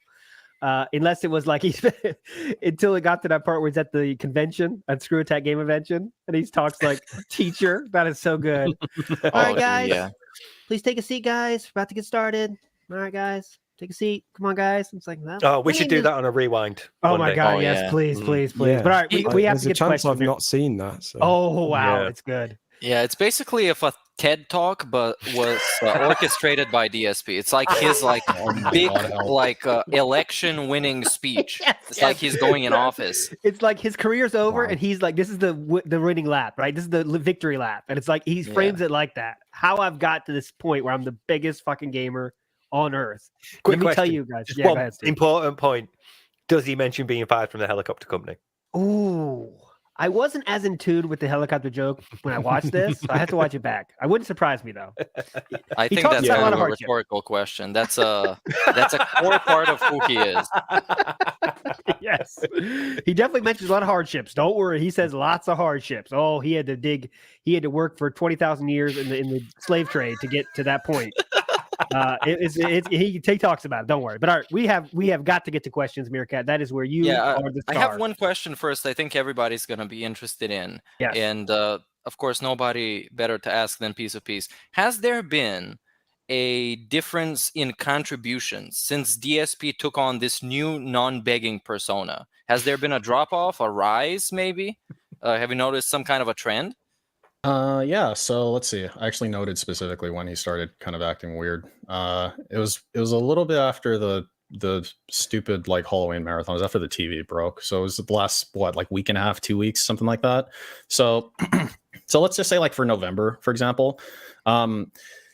Like not really. Here's what I think happened. Like here's what I honestly think happened. So if you recall, he started this non-begging thing because some anonymous person pointed out in his channel. He tipped him a few times, and he ended his like tip like messages to DSP saying, "Dude, just don't beg for a week. The tips will still come in. Everything will be great." Like he phrased it like that. My theory is this person is a fucking whale sock. And like was effectively guaranteeing him money to not beg, because there's some well-intentioned pignatized people that follow DSP. I'm not just talking about Coffee Cuck. I'm talking about like your Das Bo shits and shit like that, those type of people. Yeah. And so I think they're like, dude, if we can like, maybe it's, maybe it was like a general vibe amongst them. I'm not saying they communicate with each other, but he's like, like he can elicit these this money from these people if they're like, dude, he's trying to improve himself. If I give him money, then that'll put him on the right track. Despo shit is definitely the prime example of that shit. So anyway, so he had that going for about a week or so afterwards. Like, he would do poorly because he has no 50-bit bitches left, and then he'd just get like random money, Yeah. But that's been a little bit less. I mean, he's still got like Coffee Cook, like tipping under Corpin and shit, like he got yesterday, like randomly. But that's like kind of par for the course. But the momentum from when he first did that, I think, has petered off. I think he's back kind of at the original position now, where he gets like whale socks tips randomly and stuff. But the overall vibe, I feel like, is back to the beginning, especially now that Critical's basically out of the picture. He's broken the beg seal. He's begged explicitly several times now. So like, he can say as much as he wants that he's on an e-beggar. He's e-begged already explicitly multiple times. So I think we're basically back where we were. I have a question about the same frame real quick. Can you track the change from 50-bit bitches to 2 or 3 whales giving all the money? You know what I'm saying? Because like that has definitely, it appears to be that's true, but is that actually factual? Oh yeah. I mean, on the tips tracker, I actually track the like amount of tips that he receives, right? Yeah. Like the end value, right? So each individual tip. Yeah. And the end value is decreased from where it was, right? So if you look at the first, 12 months or so, not even 12 months, say like, 6 to 8 months after he like left Twitch and came to YouTube, he was averaging, like, if I just like highlight it right now, like he was averaging per month something like 950 individual tips that he like receives, right? If you look at the last 6 months, not including this month, because this month's not over yet, he averages something like 688. Right. Okay. So the 50-bit bitches contributed significantly to that number, right? They would give like a couple bucks here, a buck there, whatever, but it does add up. Over time, it does, yeah. But one thing to point out too is that since he went to PayPal, his fee structure is significantly better than it used to be. So he actually keeps a good amount more of tips via PayPal than he did before. Like something like he makes an average of $400 saved in PayPal fees now compared to when he was using Stream Elements. Okay. Now, and of course he doesn't point that out to you, but I tested this rigorously with my own business account. He used to pay 2.99% plus a 30 or a 40 cent like flat fee, like there was, or a 49-cent flat fee. And when you get like 800 tips, 49 cents per tip adds up per tip, right? Oh yeah. But the flat fee doesn't exist when you bypass Streamlabs because he's using PayPal.me now. So that's just goods and services, and they removed the flat fee for that. So those individual flat tips or flat amount that was getting taken away, it's not getting taken away anymore. So he's keeping more money. But of course he doesn't tell you that. So yeah, that's great. All right. And him writing that off as well mounts up over time, doesn't it? Because he always puts in he'll get like $1.49 a tip, and then he'll just put in $1 in the total. So yeah. I mean, significant chunk that way, doesn't it? A lot of people are tipping because there's kind of no minimum anymore. So people are tipping like $1 flat now. But the thing is that $1 flat with the current fee structure is actually cheaper than the previous fee structure, $1.49. So it's like, it doesn't matter. And some idiots still tip $1.50 for some fucking reason. I don't know why. Maybe it's like a habit now, muscle memory. Oh, they just don't know. They don't know that the structure has changed and he's getting more. Oh yeah, so yeah. Look at that as well. Yep. Yeah. All right, Meerkat. Finally, we're ready for your Q&A section, run by the one and only. This is the Q&A session. Let's go through some shout outs first. Yes. So we make sure we don't miss them. Shout outs. And also, depending on how much time we have left, I'll go through as many questions as I think we'll have meaningful responses to. Yeah, because some things maybe we wouldn't have. So first we get big ups from Aiden Kensington for being a member for 2 months. Started as a gift style member, but well worth a re-up. Love you guys. Thanks for all the work and laughs. Big ups, Organic Aiden. Style. Yeah, big ups to Dominic for the 5 gifted subs. Make sure to throw up some prayer hands in chat to appreciate them. Big ups to Dread End for becoming a member. Big ups to Hate Army for extending for 2 months. He's going to quietly stop talking about it, downplay it, and then he'll go to the way of Divinity 2 and Liana, never to be talked about again, which could be a lot of things. That could be a lot of things. We kind of missed the context on that, depending on what we... He's talking about the interview. Oh, the interview. Yeah. Yeah. Duty streams, that one got read out, but big ups to the tip tracker. Next to PIGGY is the most essential detractor tool available. Big ups, Pimp. Then we got 10 gifts from Logan K. Big ups, Logan K. Legend. Throw up another set of prayer hands in chat for him. Big ups to Meth Bear for the super chat. DSP is a jobber who expects to be given the strap, but he only deserves Cat's strap on. How did we miss that? That's good. Yeah, I would have had New Jack dive on him and give him color a lot. Pay him in exposure. Yeah, if you know about New Jack, he's hardcore as fuck. Yeah. New Jack Philip, is just Philip next big level. around New Jack. No, fingernails. Big ups to Duty for a super chat. The thing I don't understand is Phil won't talk religion or politics because he worries about offending someone, but will call someone utter scum.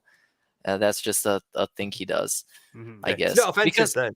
Fine. Yeah, because maybe if he talks about religion or politics, someone that is bigger than him is gonna get offended, and they're gonna call him out, and that's gonna destroy them. Because if you call some random pay pig, or not even a pay pig, some random chat member an idiot, they're not gonna raise a lot of noise over it. Yeah. Not gonna make a big deal. All right, next we got KB for 2 months. Why do you do that? Why did you go to bite mommy? Wow, now you see what pay pigs can do.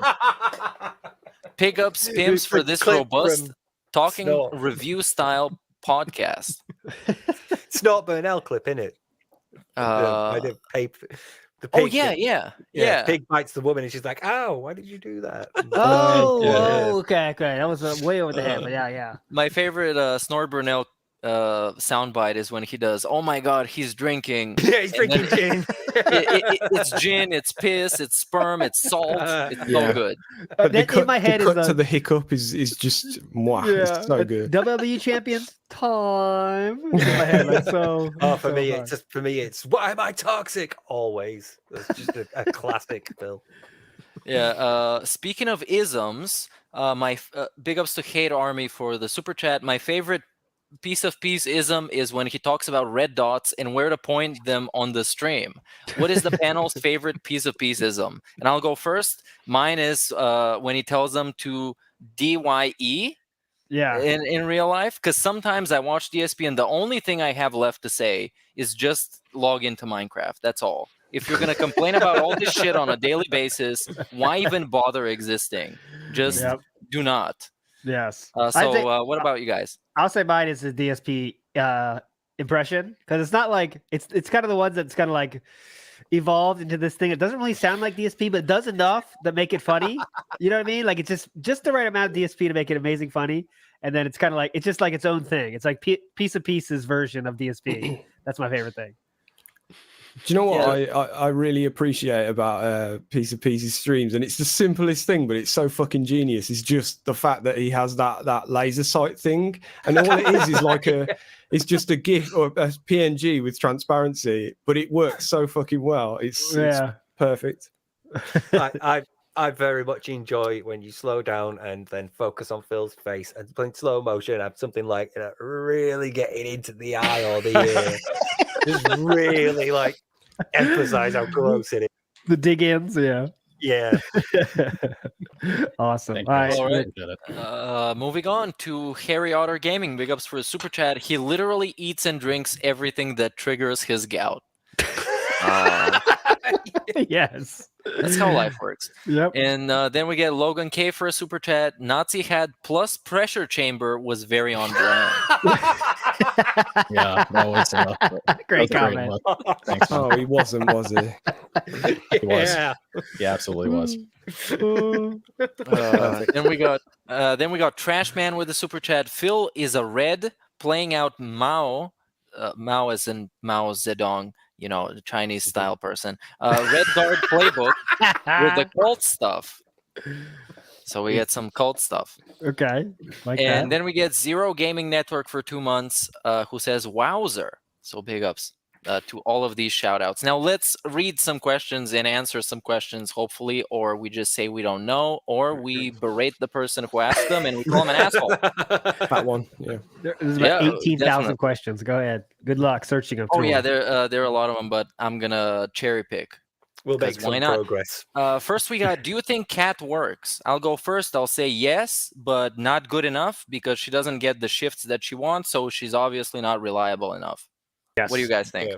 Definitely still works. Phil talks about too much to be that much of a lie. Piece, though, we got to get your take on all these questions. Go ahead.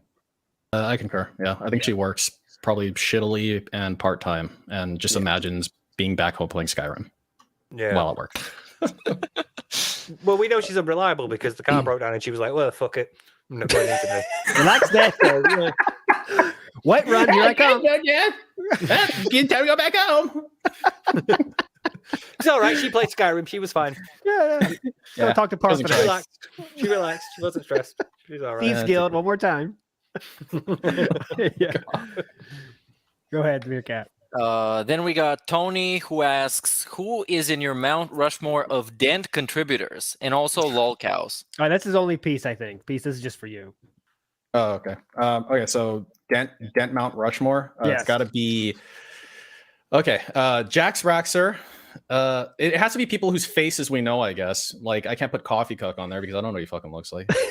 Probably some ugly fuck. So let's say Slayer, Jax, that's bullshit for sure. And then let's throw in fucking I don't know. Let's put Gothy Senpai in there to spice it up a little bit.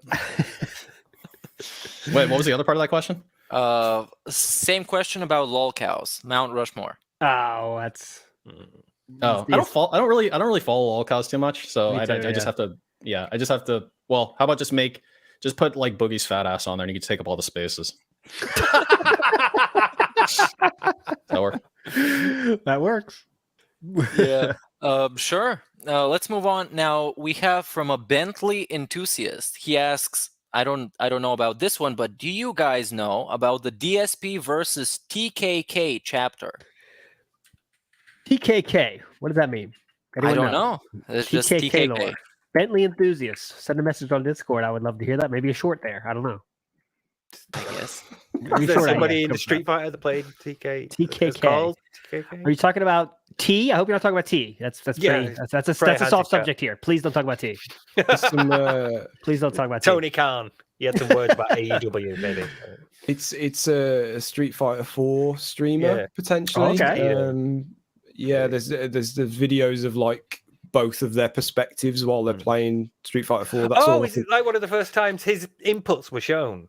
Because when you record matches on Street Fighter, it saves the inputs of both people for replays. So people were putting his inputs over his stream, and it showed that he's basically mashing most of the time. Okay, could be. Not sure. All right. Sorry, we couldn't. Rabbit hole. Yeah. Again, another rabbit hole opens before us. Okay, then we go. Wait, what? Okay, I need to actually screen those because I haven't even read through this. Yeah. Let's see. Putting you on the spot here. Oh yeah. How do you calm down when Piece of Peace says your lizard brain gets triggered? Right, you get irritated, mad about him. How do you decompress? Peace. Okay, I'm gonna go last on this one. Go ahead, Peace. Yeah. Well, I mean, as soon as you're done watching him, it kind of just goes away immediately. Yeah. It's like you silo DSP in his own bullshit world, and then you're done watching. That's why it's really difficult for me to let's say if I'm walking the dogs or something to just listen to him, because then it's following you around, unless I'm in a restreamer or something like that. But otherwise, you listen to it, you're like, oh my god, fuck you, die, douchebag, blah, blah, blah. And then you turn it off and you're like, okay, well, I guess I'm gonna go I don't know, vacuum or something. The end. So it's not, it's not like decompressing from a long work day or something like that. It's still more fun than work, probably, I guess. Yeah. That's what I say is you get what you want out of DSP. He's like a TV show, right? if watch it, think about it if you want to, but you can always just say see ya. It's like it's not that big a deal for me in that way. Or if I want to do something more, it's like, all right, I'll find some interesting thing to tweet about or something, like just take what you want out of it. Only the good parts, right? Anything negative, just you're thinking too much, right? Can I make a short out of this? Yeah, exactly. So I live my life now. I will say that I don't think I've ever had to decompress from just watching him and because I don't tend to get worked up really about him. But if I come off a stream, say like, we'll come off this stream now, and sometimes you come off them and you're on. I feel because especially me and Steve, well, me in particular, I'm going straight to bed straight after this stream. Most of the time, especially in the midweek one. Mm-hmm.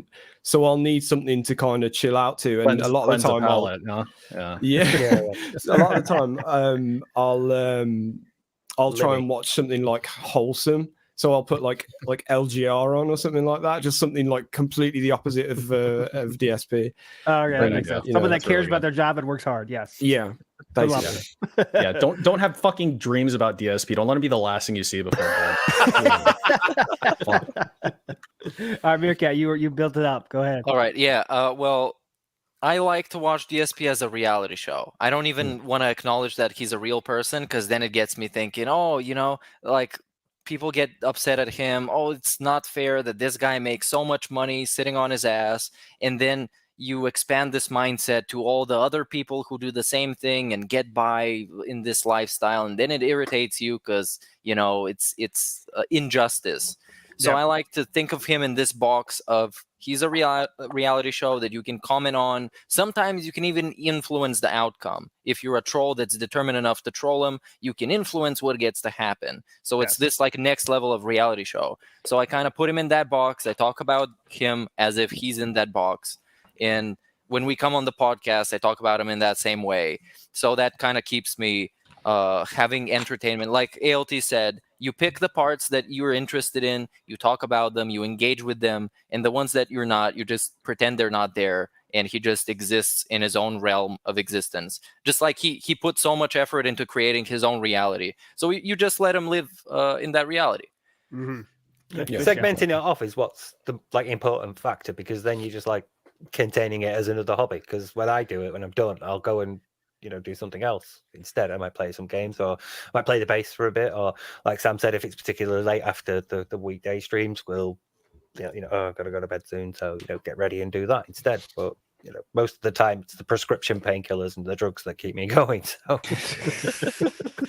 I don't orange glucose drinks tend to help. But no, seriously though, you just go and do something else, don't you? You go and indulge in like another hobby, or you go and do whatever like domestic chores you need to do. So it just becomes part of your life, and not like Phil likes to paint it as, they're just obsessing all the time and they follow me constantly, and it's like, no, if I did, I would probably actually alt F4 life. Like I can't like handling that level of bullshit 100% is not conducive to being a normal human being. Yes. Mm-hmm.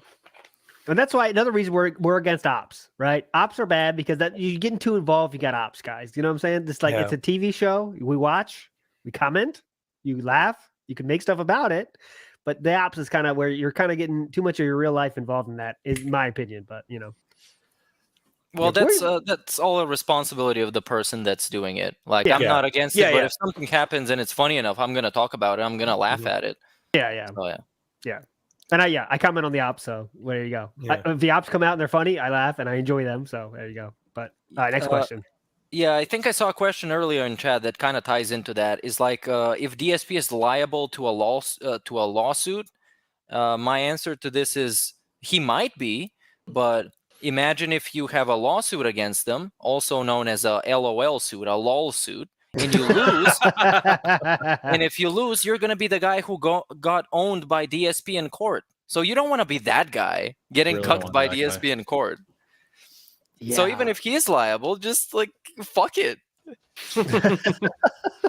Give him enough rope and he'll hang himself. That's the main draw for Phil. Yes. Let's do a few more, Mirka. Next, we do a marketing style question. So Lil Shadow X in chat says, I do marketing, and most big streamers had a successful video or stream if 5 to 10% of their audience engage.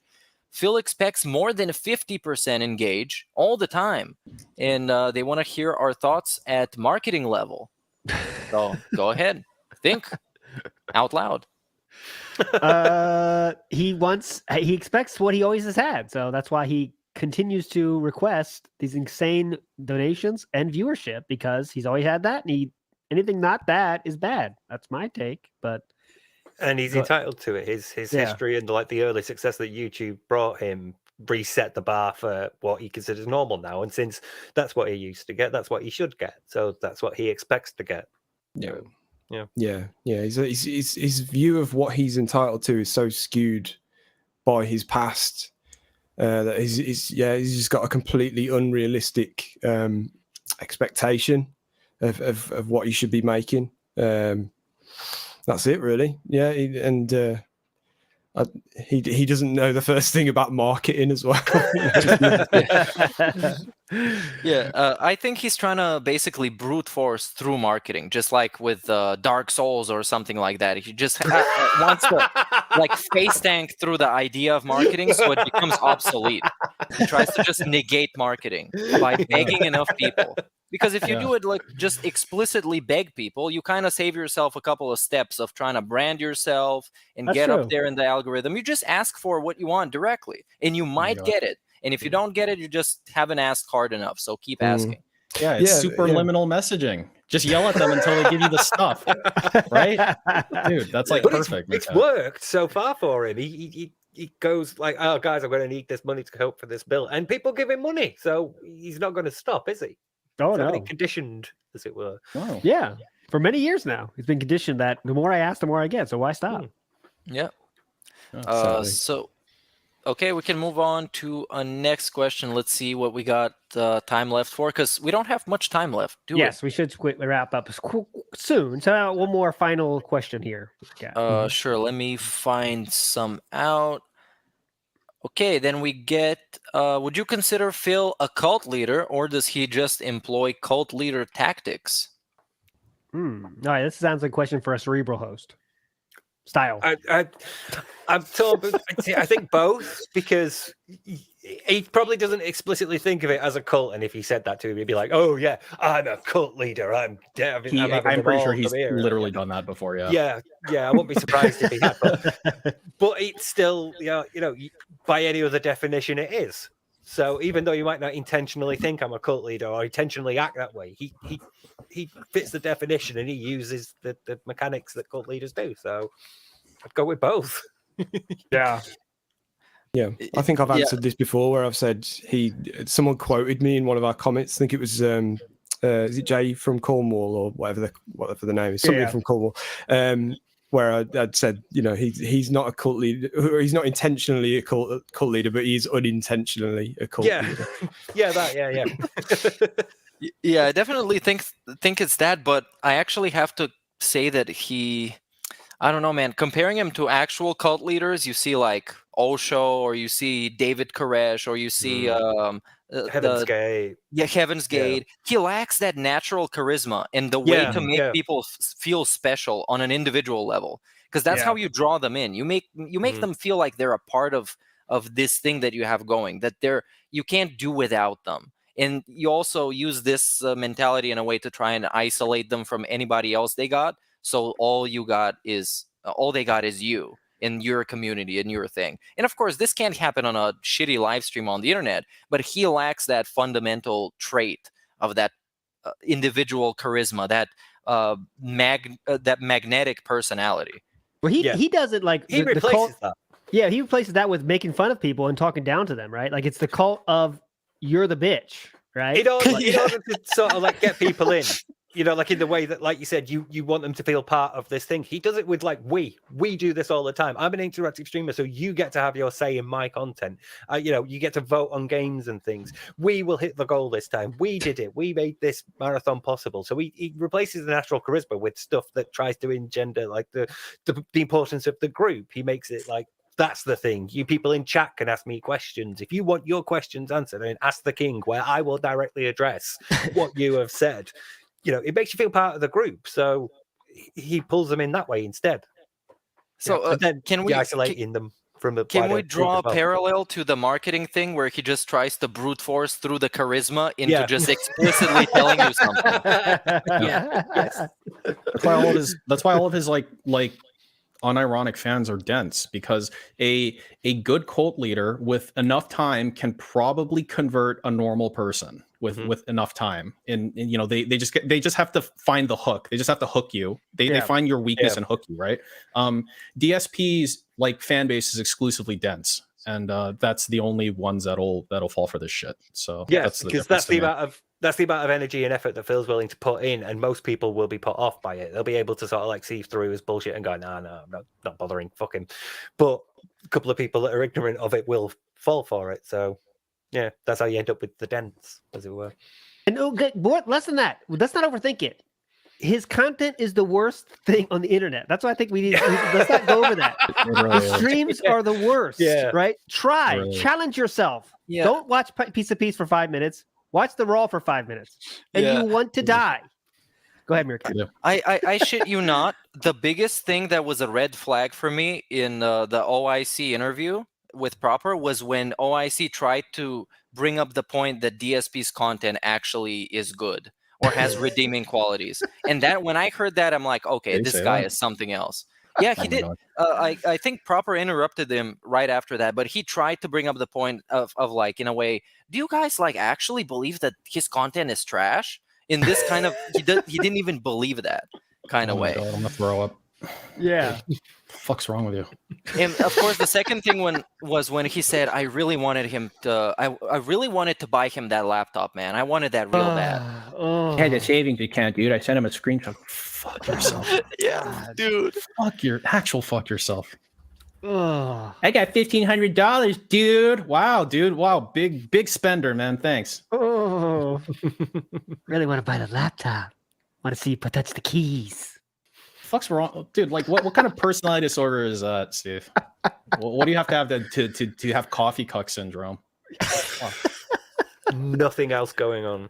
You literally have to be so insecure that this is the only sort of social influence you have in your life. So probably browbeaten by a wife or like shit on by his friends or something. Didn't really have many friends. People keep him around because he's, you know, serves some purpose, but they don't really like him. And so he gets all his like his emotional needs filled by the chat because he's important there. He's somebody notable there. People know him, and you know he's part of that community. So that I guess nothing else going on. Maybe I always say that. Is there anything lower than you get your feeling of importance from giving other people, not charity, by the way? I'm like charity, that's all cool, great. But imagine getting your importance in life from giving money to lolcows, right? That is a very sad state. I can't even I really can't imagine. Like I've actually tried to like empathize, and I cannot. It's like like fucking Wicked Grom, you know, that came from Review Tech briefly for DSP and gave him a bunch of fucking money for that. Yeah. And like people were calling him out. He's like, I like his content. Do you really think if you specifically didn't give him fucking money, he would stop doing what he's doing? He was here before you. He'll be here after you, dumb fuck. You have children. You have actual children that you can spend this money on. Yeah, dumb fuck, man. Think about that. Yeah, you're choosing to give a lolcow who clearly and proven spends it on mobile games. It's not like he's like even in financial hardship, right? That's the other key. He's not in financial hardship. It's all his own making.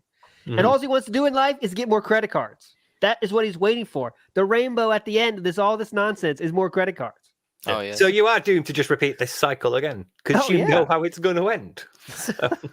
And you can't even do it for some kind of attention because you know that you basically don't mean anything to him because you give him money. All that means is that his content is so good that you give him money. It's just a compliment for himself. It's not even something that reflects on you. It's just something for him again. It's another point to his board of selfishness and narcissism.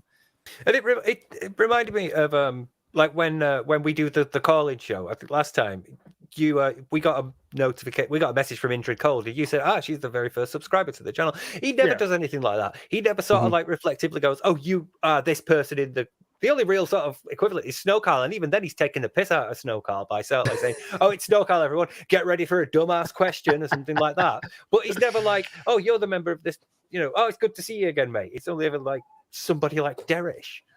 He never sort of like reinforces the group feeling of people once they're in there. Have you ever done like, it's you're disingenuous important to this community, where it's like a whale, maybe like if he's like stroking the new whale. Yeah. Like, oh man, the Snorlax King, he was a great member. I don't know what happened, dude. Like shit like that. That's the only time, and it's for him in that case to make himself a victim. Every time. Well, you get occasionally like thanks, Jax. We all know Jax is always a long-time supporter of the fighting game streams. But even then, it's only because you're giving money to him. If he suddenly disappeared, he wouldn't replace you with somebody else. He'd just wait for another whale to give him money. He wouldn't be like, oh, this person means a lot to me because they've been supportive. Or this person, like, they've really contributed to the streams by, like, getting people interactive and chatting and engaged and really bringing a party atmosphere or whatever. There's nothing like that. He will point out if the tips are low, like Jax usually supports, and now Jax isn't here, and so like Jax can't be the only one who supports guys. Like he'll use you for shit like that. You're not a person at that point. No, you're a tool to him. You're a thing that he can use and then discard once he's done with it. And that's the same for everyone. He's going to be like that for every member of his chat. As long as he's got use for you, he'll keep you around because you might give him money. But the moment you stop, the moment you change, or the moment you're like, well, actually, Phil, what about this? How about doing this? I've given you this much. Why aren't you doing this? You're fucking gone. Yeah. Yep. And that gets me thinking about somebody like Rob on Wheels, right? A very prominent supporter. And he just turned on DSP, and I don't think DSP just kind of reached out to him in DMs and be like, hey, Rob, what's wrong? What happened? Oh, yeah. If you just like watched a troll video or something, like, tell me what's up with you. Yeah. It was immediate, wasn't it? He was like, fuck you, man. What are you doing charging back? Oh, no, that was Snorlax King. I'm getting confused. Snorlax, you want it? Even there. It's like you got bit by a zombie and he's going to put you down. Yeah, it's that, yeah. Nothing I could do, guys. Nothing I could do. All right. I think we have one last question. I'm going to do the one from Trello that is the shortest one. Yes. Which is your favorite DSP scam? Mine is the scam of all scams when he scammed none other than his own birth mother. And he promised her that when he gets that money for the taxes, he's going to get a job. Then he found the very first excuse he ever could. He took that excuse. He's never going to get a job now. So congrats, Linda. You got scammed, bitch. What about you guys? I don't know if you call it a scam, but some of the times where the new PC saga and the TV and all that, I just find it unbelievable that you've got a streamer that will literally sit there and pick out things for stuff they can't supposedly shouldn't be able to afford. I think it's making a big deal of the stream after Liana's anxiety attack, because when it happened and he got the call, he stopped his stream, and then it was like the next day, let's find out. I'm going to talk to you about what happened, and I'm going to tell you everything. And it's like making that a big deal rather than just going, there's a medical issue with Liana. It's okay, she's fine, and it's her business, so I'm not going to bring it up. No, he went over the entire thing because he thought he could get money out here. So I'm going to make it. Tell him, big deal. I'll still accept tips and contributions during that period. So I think that. I guess mine will be for that piece. Mine is one of the most common ones, which is asking for a goal to be reached. And when that goal is reached, what do you get? The same exact stream, maybe a different overlay with a higher goal. Yeah. That is the difference. Yeah. So it's like, please help me get 300 members. We'll have a special weekend goal. And then it's this normal stream where I ask for more money.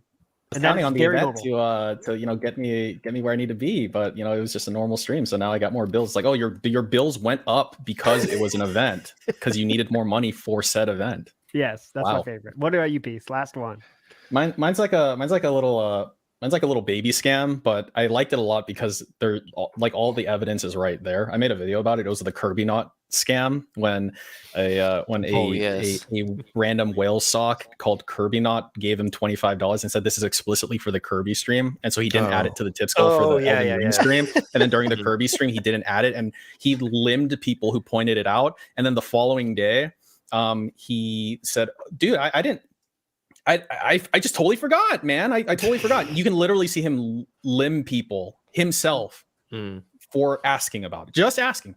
So that's my favorite, just because it's such a concentrated piece of like bullshit. And it's really easy to like like wrap your hand around. So Plus, I didn't know, or like I forgot. Those are like Phil's ultimate defenses because you can't conclusively prove that he didn't. So he can always claim, "Oh, I forgot about this. Oh, I forgot I did that. Oh, I forgot I said this. And, oh, I didn't know this was happening. I didn't know it because I didn't see a notification or something." He can always sort of like hide in the ambiguity of it. Mm-hmm. So it's a great defense for him. All right, my friends. I think that will do it for this episode of That Being Said podcast with the legendary Piece of Peace. If you are following us, I'm sure you are subbed to him as well. But please get yourself subbed if you are not. Piece of Peace is doing some awesome restreams this week. We don't know yet. Peace, right? Schedule yet? Not decided. Yeah, I'll probably restream like tomorrow or something. Just sorry, guys. I'll come up with a schedule someday. There we go. So get there on that. Meerkat, could you please announce where people should go now if they want more DSP content, but they don't know where to go? Where should they go, Meerkat? Is there another stream somewhere we could go? Is there another stream people could check out after this one? Maybe. He's or not is he here. already gone to do it? He's dropping the ball. Wait, hold on. I was muted. Yes. Go ahead. Oh, I had this big spiel ready, so now I'm just gonna skip through it. Anyways, this stream is set to forward people to my stream that is about to start now, I guess, and then we're gonna run through the pre-stream, and then I'm probably gonna go to bed because tomorrow I got work. So show up or don't, big ups. And yeah, thanks Piece of Peace for hanging out with us. It was fun interaction. I am pointing a big thumb at the screen right now, but you can't see it. Thank you. I appreciate it. All right, what's up, guys? Yeah. Thanks so much for watching. Peace. Thanks for coming on again, and we'll ask you again in the future, I'm sure. I appreciate it. Had a lot of fun, guys. Take it easy. Awesome. Yeah, thanks, man. Thanks, Sam? everyone. Thanks. Yeah, you know what to do. Go ahead, Sam. Bye, everyone. Yes.